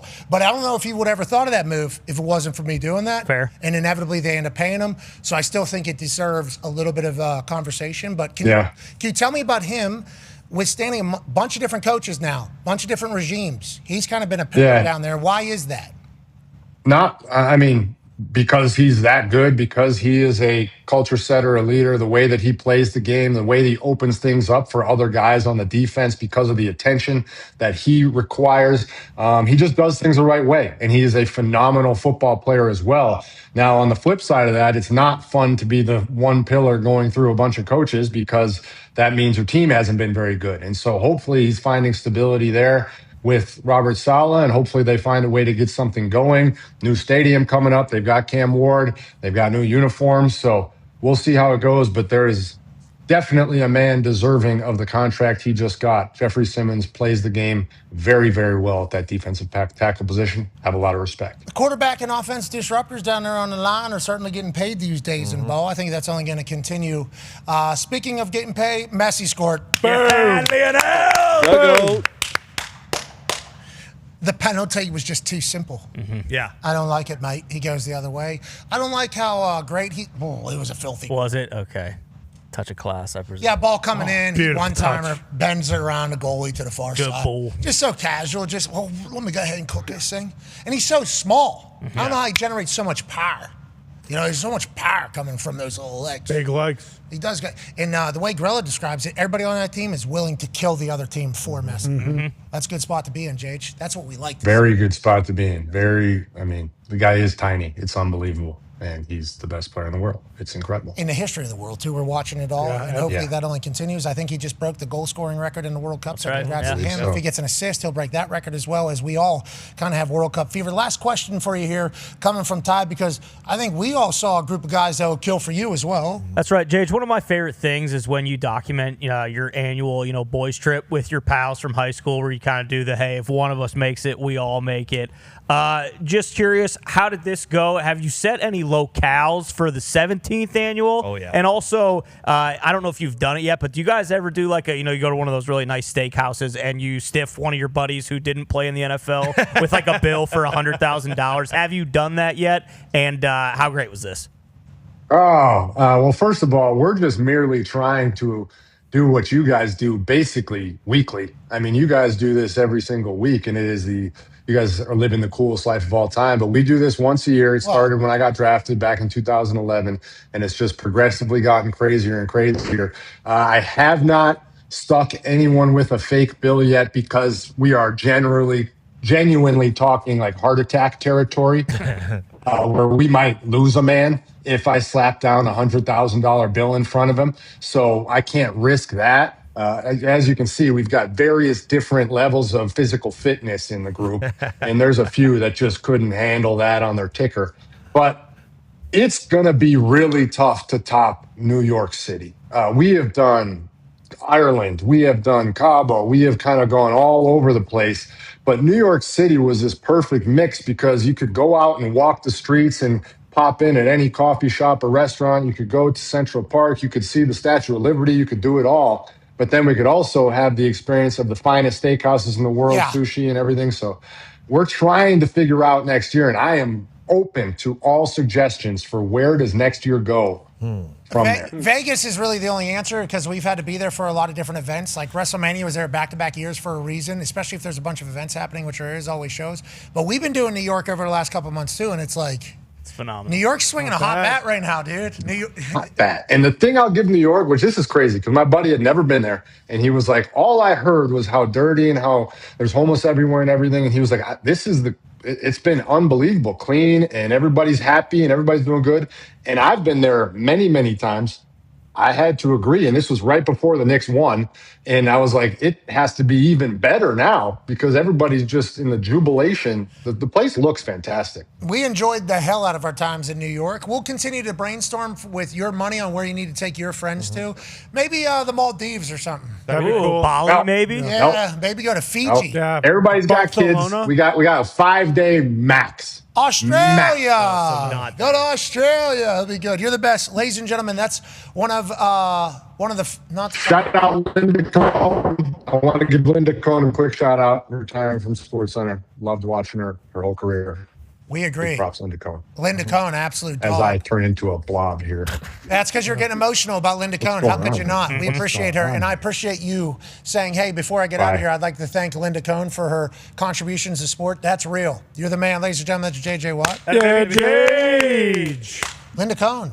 Did we know that was happening? I didn't know that. Yeah. I didn't either. She's a staple for forever. Yeah, like Berman, Linda Cohn. Like, there's a couple names that are just like kind of. I did some Sirius XM radio with Linda Cohn back in the day too. When I was doing different sports shows, she was the host a few times of different things I'm doing. She's awesome. I couldn't even fathom the amount of titles that have probably been thrown her way. Trailblazer. I couldn't even imagine the glass ceiling, like all of those types of conversations that happen in sports media all the time. For how long Linda Cohn has been doing it at the level in which she's doing it. Think about all the uncomfortable conversations that have had to happen, right? Oh, yeah. The things that have been said probably to her, both to her face and behind her back about why or what. It's like, just continue to do this and just kind of love sport. Massive respect to Linda Cohn. Yeah. Massive respect. But I didn't know this was happening. I had no idea. I think someone did maybe just mention it in passing out there last week, but I didn't know when or anything like that. And she actually, a couple times when we were on Sirius and we had to either take a day off or, you had something going on so we didn't do the show, I believe she filled in and she wasn't guest hosting the show, but she got that time slot. So, kind of two ships passing in the night, if you will. Linda, congrats. You did it. Way to go, Linda. I mean, JJ just stopped his. Hey, hold on. Yeah. Don't kick me off yet. Before you guys kick me off, can we thank Linda Cohn, please? It's like, yeah, absolutely, we can do that. You know what else we can thank? All these sports that have kept us captivated over the off season of this entire thing. There's been obviously incredible storylines through soccer. There's been incredible storylines through basketball. There's been incredible storylines through hockey. Yeah. And there's also been incredible storylines through college baseball. Ladies and gentlemen, the man that was the head coach. Is that what you guys call it? What the fuck do you guys call it? Yeah. The head manager, skipper, Skip. The skipper of the team in which we all followed all the way to Omaha for the first time and throughout the College Baseball World Series, ending in the semifinals against UNC, who will be taking on Oklahoma for the national championship tonight. Ladies and gentlemen, head skipper for the West Virginia baseball team, Steve Sabins. Yeah, Steve. What's going on, guys? Thanks for having me. Hold on. You got one of those super duper high tech iPads. It's going to trace your head. We got to kind of balance you in there. You just got to, don't move much. Yeah. There you go. Yeah, you can find it. You'll be able to dodge, duck, dip, dive, and dodge your way through it. First of all, congratulations on a great season, man. Hell yeah. Congratulations on a great season. That was a fun run. What did you learn about your team? What did you learn about the West Virginia program? And how exhilarating and exciting is the future now after what you saw just happen this past season? It was sick. You're just doing it. You're with those kids every day, right? We ended up playing over 60 games. So when you play that many games and you go through that much competition, you just end up like loving those kids. Like you see them more than you see your family. So it was just a blast to get to see them achieve at the highest level. And we knew we were capable of that. We've been to 3 consecutive super regionals. We won a couple Big 12 titles here in the last few years, but to see those kids perform at their best on the biggest stage, it fires you up because you're like, that's what we prepare for. That's why we go to work every day. Okay, so I love to hear that. I also enjoyed learning the story of West Virginia baseball. Whenever I was in school there, it wasn't really a conversation. Obviously, wasn't much of a thought. For over 100 years, I guess, it really wasn't a conversation until Maisie comes in. And then I think he rallies Kendricks too, right? And says, hey, I got some ideas on what can become here. And all of a sudden, state-of-the-art facility. All of a sudden, we got a brand new stadium that has 4,500 people. It's set up perfectly. And we got investment in some players. Is that what it really was over the last 10, 15 years? How do we get to this point with West Virginia baseball? And how many schools are going to be capable of doing this, if that makes sense? Because in football, we're kind of seeing who's in and who's not. Is baseball kind of a similar situation? It's absolutely a similar situation. Probably the most unique opportunity in baseball is just the fact that it doesn't take as much cash in order to do it. So you go have a great stadium, you invest in NIL, you get rev share in the right spot. I think West Virginia is unique because we're the New York Yankees of West Virginia, right? It's so passionate. So when people come here, they feel it, they know it, and people are looking for development. So there's no shortcuts in this thing. What we've done better than anybody in the country is develop players faster. We didn't always have 5-star recruits when I got here. They hadn't been to the NCAA tournament in 20 years. And so to fast track and go from not even being in the conversation for 20 years to playing in Omaha, that's a pretty short decade, man. That thing went quick. And so for us to be able to do that, it was investment, it was passion, it was work ethic, it was Coach Mazey's vision, and then a whole bunch of staff outworking people and a bunch of players that believed. You were on the staff, then you become the head coach after Mazey retires. We appreciate his contributions. We obviously appreciate the fact that you were the guy that took over the clubhouse in this entire thing. And shout out to Kendricks, Arizona Diamondbacks owner, West Virginia legend. He wanted the baseball team to succeed. I believe Oliver Luck also helped say, hey, I think our baseball team should succeed, and kind of the investments in a big way. That was a fun run. Now let's talk about the future for you guys before we turn to tonight. Go ahead, Ty. Yeah, Coach, anytime a team goes on a run like this, I think you always hear like, oh, they've arrived, and then we expect them to kind of be around. But making a run this deep into Omaha, like, what does that realistically do for the program over the next 3 to 5 years? Like, do you firmly believe now that you guys can recruit on the same level as a lot of these SEC schools, or like, what does this actually do for you guys moving forward? Does everything. We've been on kind of the best kept secret in college baseball. So if you're a baseball player, if you're in this arena, if you're an amateur coach, if you work with select players, you know about West Virginia baseball. Only us in North Carolina have been to 3 consecutive super regionals.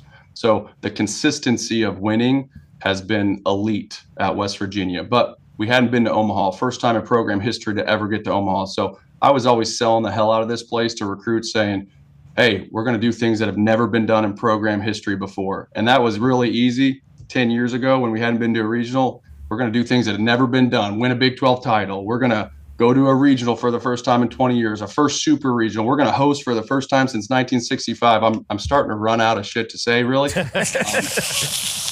But pretty soon, you got to go win a national title, right? So this program hasn't done that. So we firmly believe that we're capable of doing that here. And everywhere's got obstacles. You guys know, like every school, there's more money, there's more whatever, but everywhere's got their issues. And so what we got is unbelievable facilities, beautiful people, the best fan base in the country, and really good recruiting around this area. West Virginia is not exactly ripe for recruiting. There's not enough folks here, right?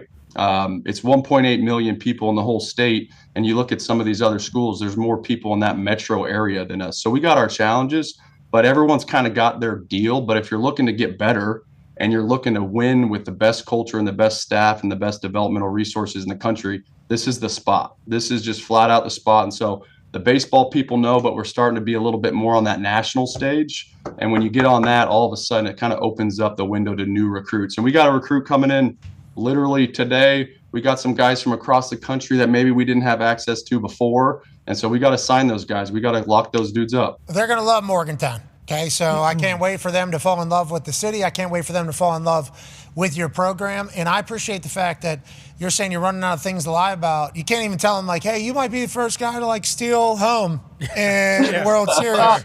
That was insane. Guzman's a dog. Your team is filled with it was awesome to watch you guys play. Now, you lose to UNC, obviously, who is an incredible team. They played tonight for the national championship. Go ahead, Tone. Yeah, Coach, kind of a tale of two stories between these two teams. Obviously, you do know UNC well, playing them twice at Omaha. But and they were great. They were great all season long. I think they were like 52-13 or something like that.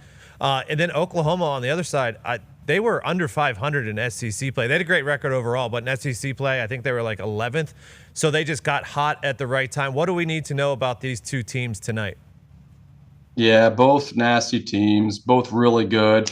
North Carolina, the top of their order has just been good. So 1 through 4 has carried those dudes. Last game, I think 5 through 9 had 2 hits. They hadn't been quite as tough. North Carolina probably has the edge with pitching right now. They're kind of an interesting case. North Carolina has thrown 6 guys basically for the last month. So the same dudes are getting the ball basically every game. There's a kid named Glauber who's 29-0 when he touches the mound. So kind of unheard of. This kid's a freak show. He's 17 years old, so he should be in high school. He turned down his senior year in high school to come to North Carolina, and he's just been shoving ever since. 97, right? He's throwing 97, 98 against us. I remember that kid coming in. I thought it was such an aggressive decision for them to put this true freshman in the ninth of that game in semifinals of the World Series. And then he just goes 97, 97, 97. I mean, he was unbelievable. He's been like that all year, I guess, as a 17-year-old. I didn't know that was possible in baseball. Insane, totally insane. And I kind of got the X factor today. It's interesting. I don't know if you saw a 6 p.m. game out there, Pat, but like the shadows are wacky, and left-handed pitching, that left-handed arm basically comes out of the crowd. Section 131, you can't see anything at the plate if you have a lefty up there. So they got a kid named Jackson Rose that I think probably ends up starting for him. And so that could be kind of a difference maker. OU's lineup's really deep. They're probably deeper 1 through 9. They're going to start a freshman today. OU will. Kid named Weslowski, but they've started a freshman literally every game of Omaha. So that's another one of those anomaly deals that you just never see. And so you're going to see if a freshman can step foot on the mound in the biggest game that you could possibly be in. And then their bullpen's a little bit lighter. They'll go to their bullpen quick, though. LJ Mercurius and Jackson Cleveland probably get the ball there in a hurry. But it's a nasty matchup today. I'm excited to see it. Thank you for breaking that down for us. Honestly, I feel like I just learned everything I need to know before Game 3 of 3 tonight for the College World Series. This is the head coach of the West Virginia Mountaineer baseball team, the head manager. What am I supposed to call you? I think you got it right. Head skipper. Boom. Head skipper. Got a baby skip. That baby skip. This is the head skipper. There's a co-skipper. There's an assistant skipper. This is the fucking head skipper. Bench Ladies skipper. and gentlemen, Steve Sabins. Thank you, buddy. Yeah, skip. That was a great breakdown. I don't know what he's saying. He's muted. Yeah, Pump he's for that still on, game. He's still on. He's muted. He's muted. We can't hear you, Steve. You wasted a good promo right there, I think. I think he's probably thanking me and us for coming along. He did that a lot. He ran over to us a couple different games to be like, hey, what's up and thank you. He reached out to me afterwards. You know, he was like appreciative of that entire thing. It was fun. Omaha's awesome. That was a fun run. Yeah, like the baseball itself is sweet. Like it's a whole city dedicated to the baseball. Yeah, and there's like little festivals in a bunch of different corners. It was vastly Streets different. closed. Yeah, it was vastly different than like Indianapolis as a host city. Vastly different than Indianapolis as a hosting city. But you could tell the entire city's all in on the World Series of baseball, which I appreciate, AJ. Was everything like condensed? Like, could you walk to most everything going on? Yeah, it was tight, but there was also like little places like rent out spots, and then it becomes like a little festival. Stages. And then you go to like another, there's like a little festival over here, and there's like a little festival over here. Then there's a huge tent over here. And it's like, we were there the night before it all started, so I don't think it was really cranking until maybe the weekend or whatever. I wonder if you're able to just walk into those. You have to have tickets to those. I don't know kind of how it goes, but it looked like it was ready for a good time all the time. It certainly looked like that. Yeah, I don't know how much it's changed because, like I said, going back this year was the first time I've been in a long time. But usually it is just a massive party, and you have the 8 different teams, fan bases, and then people who just love college baseball kind of just mingling together. Yeah, I enjoyed the hell out of all of that. We will continue digitally as SportsCenter takes over here on ESPN. That's AJ Hawk telling all of you. I don't know. Have a good one. Well said. Okay. Well done. Getting teary-eyed. We'll be back tomorrow. You think people think we were serious there? I got pretty emotional there with what you said. Maybe. That was really good. They might. They'll Thank you. I do well. I do well when put on the spot. They'll talk about the greatest speeches that have ever been done. Mm-hmm. And that one will be right there at the top, I see. Truman. Top 5. Yeah, Abraham Lincoln, Gettysburg Address. Yeah. When I was MLK. When I was down at Paris Island, they have a a speech from Iraq, I think. A guy, I don't know if it was Sergeant Major. I don't know what level. Sergeant, high up, SIG, group of lads around, gave this speech, and it was like, actually, we're going to war tomorrow. Like, hey, this is actually what this is, and how you'll be remembered and all this stuff. And I was like, damn, like that speech should be like shown. The only speeches we really get are if they're very terrible or incredibly good. Is that kind of how it goes in there? Yeah. Coaches are all kind of giving the same speeches, right? It's just in the delivery of how it goes. You give your speeches a little differently. You're a little shorter. Yep. A little bit more condensed. A little shorter. Yeah, a little shorter. But like those war speeches, some of those war speeches that are given that we That's real. That's like, yeah, those guys are hanging on every word. That can actually make a difference too. There's a movie that just kind of, I think, came out a couple weeks ago, but it's out on Apple TV. It's called Pressure, and it's about the guy who had to basically, give Eisenhower the forecast for D-Day and deciding when it was going to go. And they show in there Eisenhower's speech before they go, and then he also writes 2 speeches for if they were successful on D-Day and if they weren't successful on D-Day for the next day. So like, they also sometimes write 2 of them. To be prepared. Like, hey, if we lose, this is all on me. Somebody's going to have to talk here. Yeah, somebody's going to have to talk here. Yeah, it is. AJ, thank you for delivering like that. Because that's what we're talking about. We're talking about Eisenhower in Iraq. Yeah, exactly. We're talking about That's Brendan Fraser, right? Is that Brendan Fraser con man? Yeah, it just came out. It's really good. That's awesome. Okay. A lot of good movie. Toy Story, people are saying. It was awesome. Oh, Disclosure. I took my son to see Disclosure. Lay back seats. I didn't fall asleep. I normally take a 30, 40-minute nap in those movies. Mm-hmm. It was very good. It's a Spielberg situation. Okay, so. First person who said that. Yeah, hold on. I have a theory on this. Yeah, I have no idea what anyone else is saying about it, but I enjoyed it. Okay, I have a theory on this. You're not really big into the alien stuff, though, right? Until I'm confronted with one face to face, I don't really care. No, but I'm saying I think a lot of people think that. I'm sick of videos. I'm sick of videos from 7 miles away. They don't move like that. I know they don't. Cool. What is it? I'm with you. I understand where you're coming from. We have nothing that can move like this. It goes underwater, and that is very true. But still, what the hell is that? Like, I can't sit here and make it my identity to talk about that. No, but yeah, I believe something's going on. Okay, because then that kind of debunks my theory. Because I am a very open-minded person when it comes to this. I try to learn as much as possible. The Tic Tac video, long before. I've been trying to know as much as possible because I would like to meet one of these things. I was a person that looked up at stars and the moon as a child at night because I couldn't sleep and I just wondered like what was happening. So I am very invested in it. But a lot of the internet that I read that is very invested in this said that it was super corny and fucking because they started believing that Spielberg was doing the duty of the government to basically desensitize. Oh yeah, people. I thought all of that. I'm sorry to cut. I thought all of that. But I just thought Emily Blunt, John Krasinski's wife, she's a great actor. She was funny. She was manic. She was very, very good. I think I appreciated the performance from Emily Blunt. That's the biggest thing I took away from that movie. She learned 4 languages for that, I believe. That's okay. I appreciate her doing that, and her commitment to her craft, and her level of thespian that you will take time to say, hey, the whole movie was good because of her. But a lot of the alien people think it's like super corny and like maybe a little bit cartoonish on what it actually is. Does that make sense? Yeah, I can see that. You've seen it. I haven't seen it. Do you think that? Do you think it's cartoonish? Does it mock? Yeah, I can see that. I was also like, movies that you got to be in them right. It was just sometimes you're in the mood to see a movie. You're in the mood to be entertained. Oh, yeah. I very much was that night when I was watching it with my son. Yeah. I'm 100% going to watch it. And getting back to the movie theater is something cool. I'm happy we're doing that again. Some big ones. I'm happy people are going back to the movie theater. It's good to do community. It's good to see it like that. And also, it's good to get out. It's something to do. Yeah, but Let's go ahead and do Toy that. Story was awesome. Live, too, right? In there? Yeah. The Odyssey's coming. Can't wait for that. Live? Toy Story Live? What do you mean? No, I went at the theater. It got dropped on Friday, right? for sure. Yeah, I came went out last week. Thursday night, yeah. It's going to break all the records, I assume. 170 million, I believe it got opening. Jeez. We'll see. I just saw Super Mario Brothers It beat Galaxy. That thing, but it made like $1 billion worldwide. I'm happy we're all getting out and doing stuff. Like I got a chance to see MGK this weekend.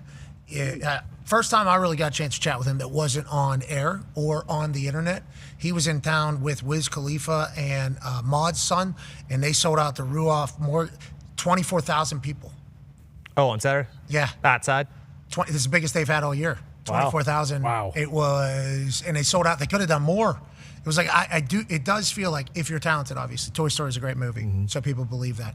Wiz and MGK and that entire bunch, they're going to put on a good show. Everybody knows that they're going to put on a good show, so they go. But I think people are in a state of mind where we want to go do stuff now, which I like. I'm a big fan of that, AJ. I'm a big, big fan of that. Yeah. I mean, look at the World Cup. Like everything. People want to get together and they want to have something to do. It's true. Like that will always be. I think that's only going to grow like as the more digital stuff and the garbage AI, you're not really sure what's right or what's wrong. Yeah. It's good. No matter how much of a recluse you might be, it is good to be around other humans. Yeah, and experience things. We're an experiential species. That's right. And I feel like we're having a lot of them, which is a beautiful thing. Brady Tkachuk has been traded from the Ottawa Senators to the Florida Panthers to join his brother in the multiple-time Stanley Cup champs. Hell yeah. Wow. Now, in the Mighty Ducks, the Bash Brothers were certainly problematic. Oh, yeah. For everybody else. They would actually go on the ice looking to beat people up. They put their bandanas on, they tie them, they do the entire thing. And that's kind of what we grew up understanding the hockey culture as.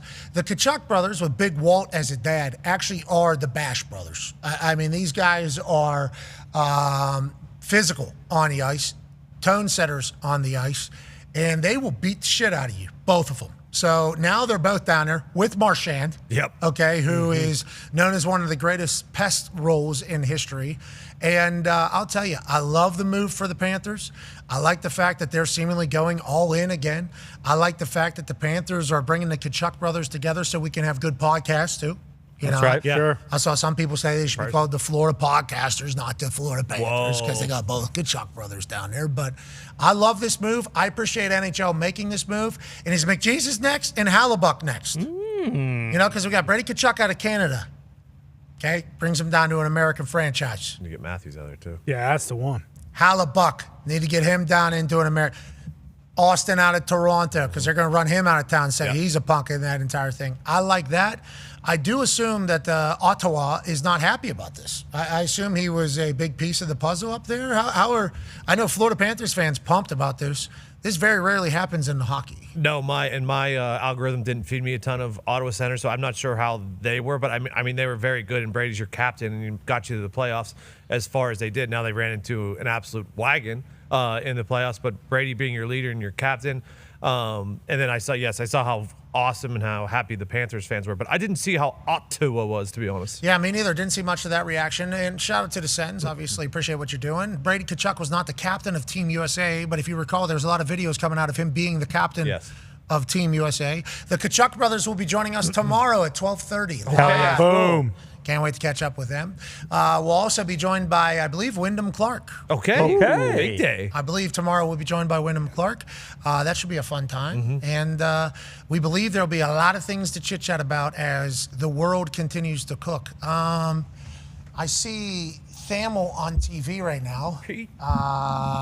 Talking Dusty. Is that what it is? Yep. And he's talking about the interim coach at Michigan? That's crazy, by the way. Yeah. Three What a weird coaches. timing.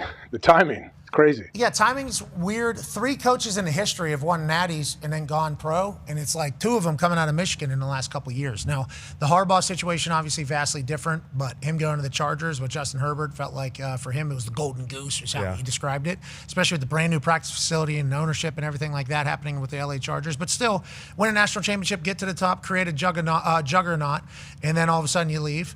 And then Dusty May from Michigan, it was like I think he set the standard on what it was going to be, who they're looking for, how they're looking for, how the team's going to operate. And they became champs very quickly in doing as such. Started out as an equipment manager for Indiana, and now all of a sudden becomes head coach of Michigan, wins the national championship at a very early in his career. I think we're all just kind of learning about him. Thought he was for sure going to lock in with Michigan, and this was going to be the next 20 years, like Boeheim at Syracuse. Like you name it, I thought this is what it was going to be. Instead, he goes to Cooper Flagg and Dallas Mavericks. That feels like a big deal. Huge deal. That feels like a very big deal for Michigan. Like what happened in there? Because from my understanding, Michigan doesn't have a lack of funds. So is it the funds what I was reading? There was, I think it was Pete, maybe on ESPN.com, but it was basically like, hey, like this is, I have an opportunity to go to the NBA, kind of like the Tennessee Volunteers coach who went and coached the Giants for the MLB. Like, hey, the highest of basketball is calling. It's something that I have to do. And yes, with Cooper Flagg, it's hell of an incentive with that type of player to be there. I know they also, there was reported that they were looking at Shire too, but he decided to stay. But yeah, I think it's a situation where it was like nothing to do with money or anything like that. It's just the NBA's calling. It's something I need to do. And we know what the NBA coach is like. Once you get in there, if you have a little bit of success, you're gonna just get cycled through. Like he could now probably coach in the NBA, whether it's for the Mavericks or other teams for 10, 15 years at least because of the success he could have. And he might end up drafting Axel Lundenberg in the first round. And he might also be able to have a college basketball coaching job whenever he wants. Yes, definitely. Just like the guy that went to the Giants in baseball, right? Yeah. And I guess that would be the idea. But like Foxy and I were talking about this earlier as someone who went to a Big Ten school and watches a shitload of Big Ten basketball. it still is kind of like, I understand he said like the allure of being able to coach Cooper Flagg kind of drew him away, but like he had it made at Michigan. Like the money is probably very similar, and it was looking like it could have been like, oh, Michigan could win 3 national championships in the next 5 years. Like, so it just, I mean, I guess I understand it, but that's the thing is like he was never going to get fired at Michigan ever. You know, like you have the type of year he had, unless things got really bad, but he had as good of job security as anyone in the nation. Like we've kind of seen the way things have been with the management and the ownership in Dallas. Like if they have a bad year, there's no, like, who's to say that they won't fire him? You know, the NBA is much different in that regard. And they just had a terrible year. Exactly. And they had the Rookie of the Year. Exactly. Yes. Oh. Dusty May, I'm sure you guys are happy down in a Buckeye State that Dusty May's heading out of town, aren't you? Sure, I guess. I mean, I'm not surprised. I think the money is different. I think he was getting paid $5 million in Michigan. He's getting upwards of 10, I believe, with Dallas, or that's a rumor from what I hear, which that's not the reason you do it. But look around the college landscape of all college sports. If you have a good opportunity to go to the pros, a lot of these college coaches are waiting for that opportunity. They want to go. Just because we know, like, how it's just different. It's different coaching in college right now. Also, Dusty May probably realizes, like, man, that was really, really hard. A lot of things had to go our way. We had to do everything right to win a national championship. What are the odds that I do that again in the next 3 to 5 years? Well, and you would think with the recruiting process and understanding the process and who your team is and who's going to recruit for your team, that if you create a winning culture, you'll be able to hold on to the winning culture. But I guess the pressure of winning again now becomes the immediate, is what AJ's saying. And we think Michigan would have been able to match the money regardless if they wanted to do anything. Yes. We assume that is the case.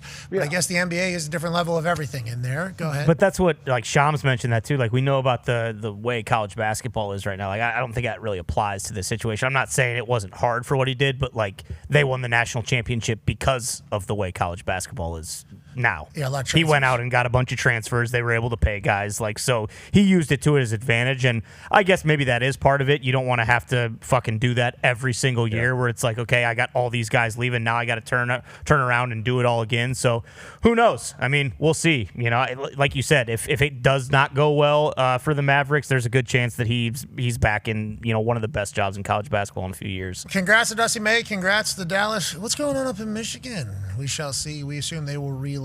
Did you guys see Banana Ball this weekend? I saw some internet stuff from Banana Ball. Did you see Banana Ball this weekend?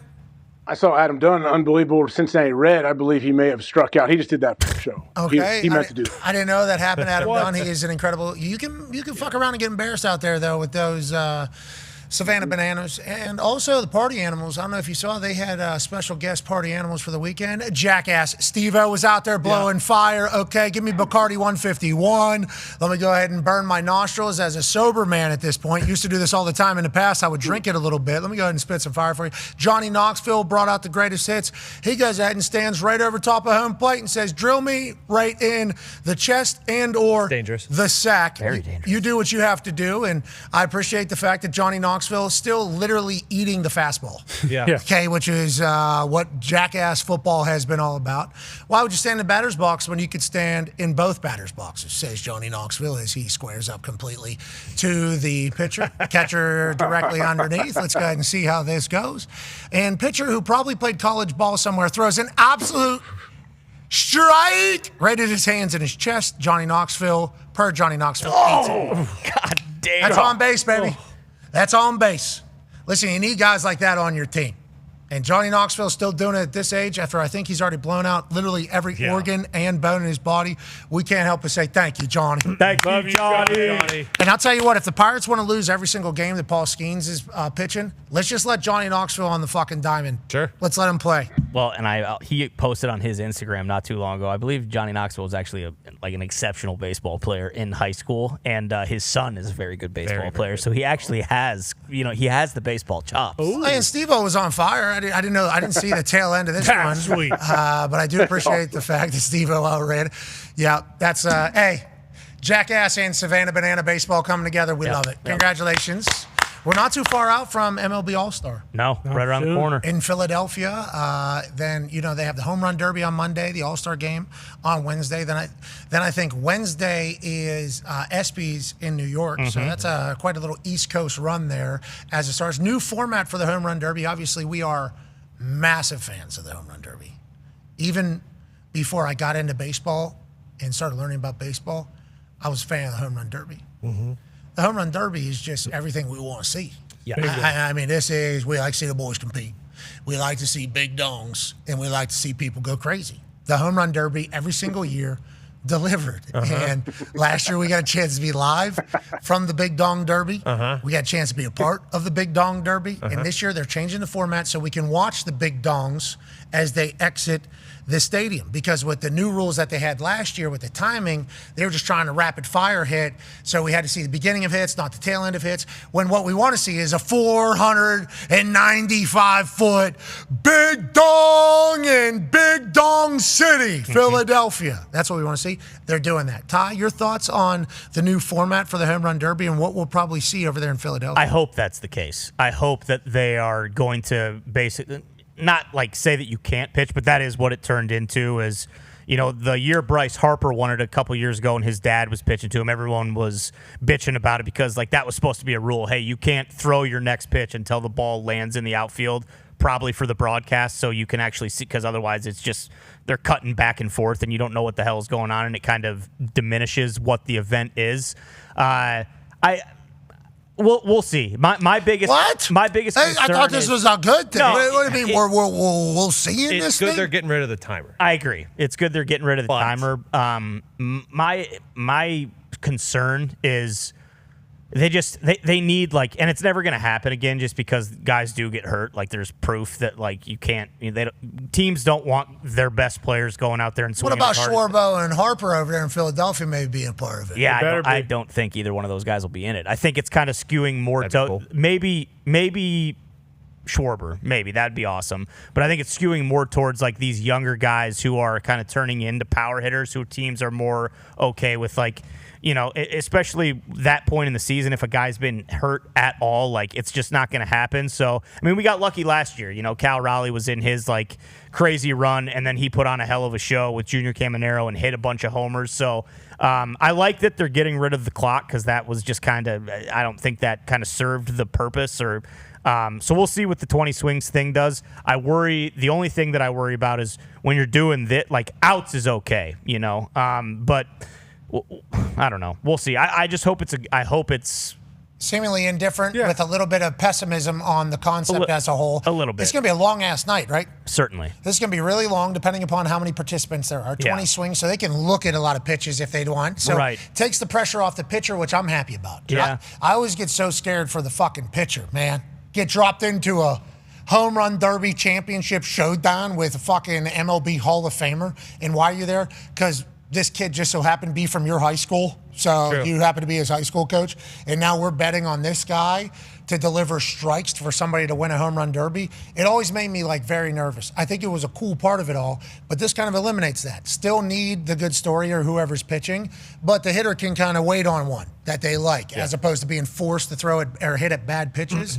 And then the 15 swings in the second and third round, I like that ball back. You know, if they hit one, get ball back. Hit one, get ball back. Like at the end, you can just keep going. Because you might see somebody go on some magical run to win this. You guys are going to be a lot less gassed for sure. And I like them getting rid of the clock for sure. That sucked. That was terrible. I don't understand why we just didn't go back to the 10-ounce thing. That it used to always be, and there was nothing wrong with it. But we'll see how this thing's work. Okay, maybe they decide that it is the right thing. Maybe it's a combination of the two. Maybe you get 10 swings after you get 5 outs. You know, maybe there'll be something like that. Maybe we'll find. We'll figure it out. What the right answer is. And the field matters, so we'll see who's in it. Okay, speaking of the field, did you see the fields of Raleigh, North Carolina?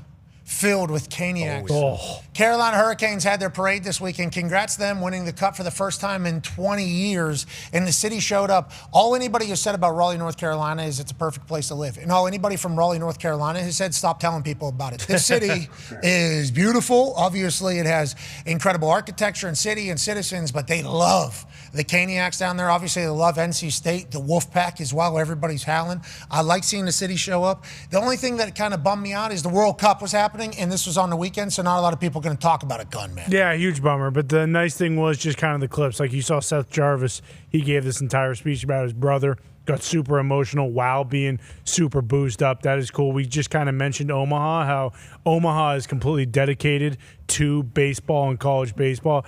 That's how it feels in Raleigh. Raleigh is completely dedicated to the Hurricanes in the NHL and just playoff hockey. And for them to finally bring it home after being, 1-18 in conference championship games over the last 5-6 years, like this was one of those things where everybody in the city has just been waiting for it, and they showed out. Congratulations to the Caniacs. You guys earned that, AJ. The Caniacs helped earn that cup. They said it's the loudest and roughest barn in the league. I think it was awesome to see all the people show up because it did get kind of like put under the, it was like under the radar because of everything else happening, even when they won it all with the Knicks and everything, World Cup. So to see all of them show up like this and to see all the boys having a great time, that's what I was most interested in. I was glad. This looks like a very close team. Obviously, they made Coach take his shirt off again up on stage, I believe. So, yeah, he's going to be in shape until the day he dies. He looked unbelievable about it. He said he's just doing like showcase lifting now to try to live longer. Yeah, right. No, he's not. Yeah, you don't get that shredded without absolutely punishing yourself. I mean, he's the abs that go out like 6 inches. Yeah. And also under chest to here, shredded right here. Yeah. You got to earn that. That's not just something that push-ups happen. You got to really earn that specific. You're getting close to puking, And some of these fuckers have that drive by themselves for the rest of their life. Yeah. Every morning waking up I have to kill myself. Why do you have to kill yourself here? I won't be a normal human. It's like, what does that mean? What does that mean? It's like, I got to go hard. I got to get it out of me as soon as I wake up. It's like, all right, do you just have that in you? Like, how do I get it? Yeah, if I don't, I'll be all fucked up all day. That's what you guys say, though. That is what you people who do that every morning talk about. Is that not accurate? I don't know. I don't know if I don't really articulate it. I just kind of do it. Yes, you do. But you articulate it to yourself. You're like, that's how all these people operate, though. Yeah, kill or be killed. Yeah, I'm lucky that I'm consistent. Like I could eat the same thing every day. I could, so I guess that's just natural. Huge news in the tennis world. Serena Williams is back. wow. Oh yeah. Obviously, it was going to be a doubles big announcement is what everybody thought, but turns out actually going to be competing in the singles at Wimbledon as a wild card. And I'll tell you what, you know who I'm betting on? Who? Fucking Serena Williams. I don't know how to do it. The last time she competed in a big tournament, I think she was pregnant at the time. Yeah, like 6 months or something. Yeah, she was beating people. Yeah. It's like, okay, so now she's not pregnant, right? And she's full mom alongside Alexis, who's obviously founder of Reddit. And she's been working around. We assume Serena Williams, who's considered one of those. Anytime we mention the elite competitive spirit people who are at the top of all their sports, Serena Williams is the name that has to come to mind whenever you talk about female sports as a whole, because she was just absolute dog. I mean, she just fucking killed everybody for so long and clearly outworked everybody as well. I don't think she's signing up to come back if she doesn't feel very good about how she's playing. And for that reason, I'm going to trust the stars. I'm going to believe that Serena's going to win the fucking Wimbledon as a wild card entry. You can get her. She's currently plus 3,500 to win Wimbledon. Excuse me. 18th shortest odds right there. So, yeah, I mean, it's technically, I wouldn't even call it a long shot. It's not bad at all. That's really nice. Okay, so they're thinking she's going to be good as well. I just hopped into the tennis part here. I mean, if you're top 20 after being off as long as she has, I'd say that's quite a bit of respect from the sports books as well. Yeah, I'd say women's winner. Your favorite is Sabalenka. She's number one in the world, right? I don't know. She's a dog. Yeah, I think she's very, very. Obviously, these women who have better odds than Serena are very good at women's tennis. But I will say Serena has brought me back into the game, so I will be betting on her currently. Shout out to us winning $18,000 on a $500 bet. You bet what is the right unit for you. You bet on what the right unit is for you. Okay, don't be following my lead. You do your lead. Be responsible. But Serena Williams, American icon, getting back into real play and real competition, I believe in her. And that's huge for tennis because obviously that'll bring a lot more eyes to Wimbledon next week or 2 weeks, whenever it is. 2 weeks from now, I believe, as it starts the week before 4th of July and then continues to the week Goes after. a fortnight. Yeah, which is how many days? 2 weeks. I thought it was like 13. It might be. Is it a baker's fortnight? Next week is week before That's July. a baker's dozen thing. Fortnight's not just 14, is it? It is 14 days, 2 weeks. Wow. Man, some of those things just can't forget about like I just did right there, especially if you want to host a show like that. It translates directly to 14 nights. Because fourth night. Sure. Fuck. See, that's something I need to get better. More you know. It's big. It's obviously big in the UK and Australia, which we found is a bunch of crying bitches. Oh. Can you put that opening? You saw the internet. They were crying like a bunch of babies. They certainly were, but I would just like to say the following program is a collection of studios talking about happenings in the sports world is meant to be comedic, informative. The opinions expressed on this show do not necessarily reflect the beliefs of their peers, which would be all of us right now, is what Tone just said. Their boss, obviously, will have that conversation, or ESPN, who licenses the show. There may be some cuss words, you know how we go in there. So what I'm saying is what Tone just said does not necessarily reflect the opinion of all of us. With that being said, saw a lot of Australians whining about a lot of things. Yeah. A lot of crying. And I think that was our algo, though, forcing us to see the whining. Like, I bet you there was a lot of non-whiners that maybe we didn't see. I like the algo being like, hey, this country sucks. No, I don't. Australia, I've been there. I didn't know there was a rivalry. That's one side. It's a bug mosquito rivalry. Well, swimming also massive. Yeah, bug versus mosquito. Well, I'll tell you what, it depends on which bug it would be. Windshields, you knew. Because the mosquitoes kind of dogs in that entire thing. Unless there's a spider around. Yeah, or a windshield. Certainly would change the equivalent of that. But yeah, it did feel like everybody's algo was kind of force feeding the Australians guy. Hey, Scott! You know. Yeah, exactly. I was like, that's not the Australia that I saw. We won again. I think they were just passionate out. You know, they lost a war to a bunch of emus. Did you know that? They lost a war to a bunch of birds. What? I did not know that. I'm excited to hear when this was. There was an infestation of emus in Australia, and they sent them all out to kill them all, and they couldn't. The emus won that war. Go ahead, Google that one. They sent who all out to go kill them? Australians. So the Australians sent out all the Australians to go kill the emus, and the emus won? Yes. So there's a big emu contingency in Australia currently? Bingo. And now they have a bunch of guns because they killed all these people, and it's like a huge issue. The emus got the guns? Yeah. Ew. Yeah. Wow. Did they like take over their buildings and houses and towns and stuff too? Yeah, there's like I don't know if it's near like Perth or something, but there's like just a bunch of. It was in emus. 1932. There was approximately 20,000 emus So that were destroying local dead. wheat crops, and they sent out the army, and the army lost. So this is like 4 generations now of emus that have been maintaining control? They armed their Australian artillery with 10,000 rounds of ammunition and light machine guns, and they couldn't do it. All right. Now the emus have it? I think what we need to do is respect the Australian emu, maybe. Yeah. It sounds like these things are sophisticated. Sounds like. Don't let them fly here. It sounds like. But I would like to let I think they'll get on a plane, actually, and fucking. I think that's how they would fly here. It'd not be good. I'll tell you what, we need not emus doing what Canadian geese have done. Australian emus need to stay out. Hey, listen, I'm not calling for it, but we need to shut the border down. That's not a bad idea. On these Australian emus. Sounds like there's some dogs. Is that where emu's pizza comes from? Maybe. I don't think I've ever had emu's pizza. Neither have I. Me neither, just heard stories. Be a friend, tell a friend something nice that might change your life. We're in this thing together. Great work, Mitt. Great work, Mitt. Oh, wait, Mitt. Hey, Mitt. Bailey McComas, YouTuber, said, excuse me, got to do the kick. That's right. Oh, yeah. Ladies and gentlemen, going in. as we are live during the World Cup, I will be wrapping up every show with a $50,000 football kick into a basketball hoop challenge. Have not been terrible. No, it's actually been really close. Kind of every all time. over it. We've been doing a lot of kick-a-boots, too, around here. Oh, yeah. Everybody's kind of getting a better touch. AJ, I can't wait to see your header with that thing. Yeah. Boom! Maybe pop the ball. We don't know 100% sure, but definitely send it out there. We need you to be a part of a kick-a-boot. But we have been doing a lot of soccer. Maybe today will be the day that $50,000 will be won by people who are watching. For Joms! For Joms. For Jom. Go, Joms. Shout out Joms. I am an owner of the company. Can't wait to have a Jom. For pride. Here we go. Yes. For country. Yep. For Lou Messi. Yes. For Lou Messi. For glory.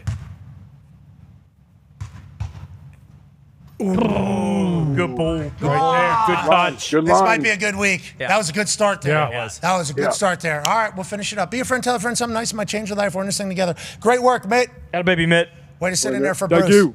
It took him a little bit to get on that microphone, but he did a great job. Great work in the back, boys. Filling in for Nick. Hell Continue yeah. to crush it. We appreciate you all. Foxy, way to do your job. Yes, sir. And everybody else's. Gumpy, way to hold it down in the back there, pal. Way to go, boys. Graphics department, way to go. Way to Let's go, go boys. ahead and continue to do sports. We're incredibly lucky to do it, and we appreciate all love. You! So much. Without all of you, we couldn't do any of this. So thank you. And we love you. Be a friend, tell a friend, something nice might change your life. We're in this thing together. Team on me, team on three. 1, 2, 3, team. Goodbye.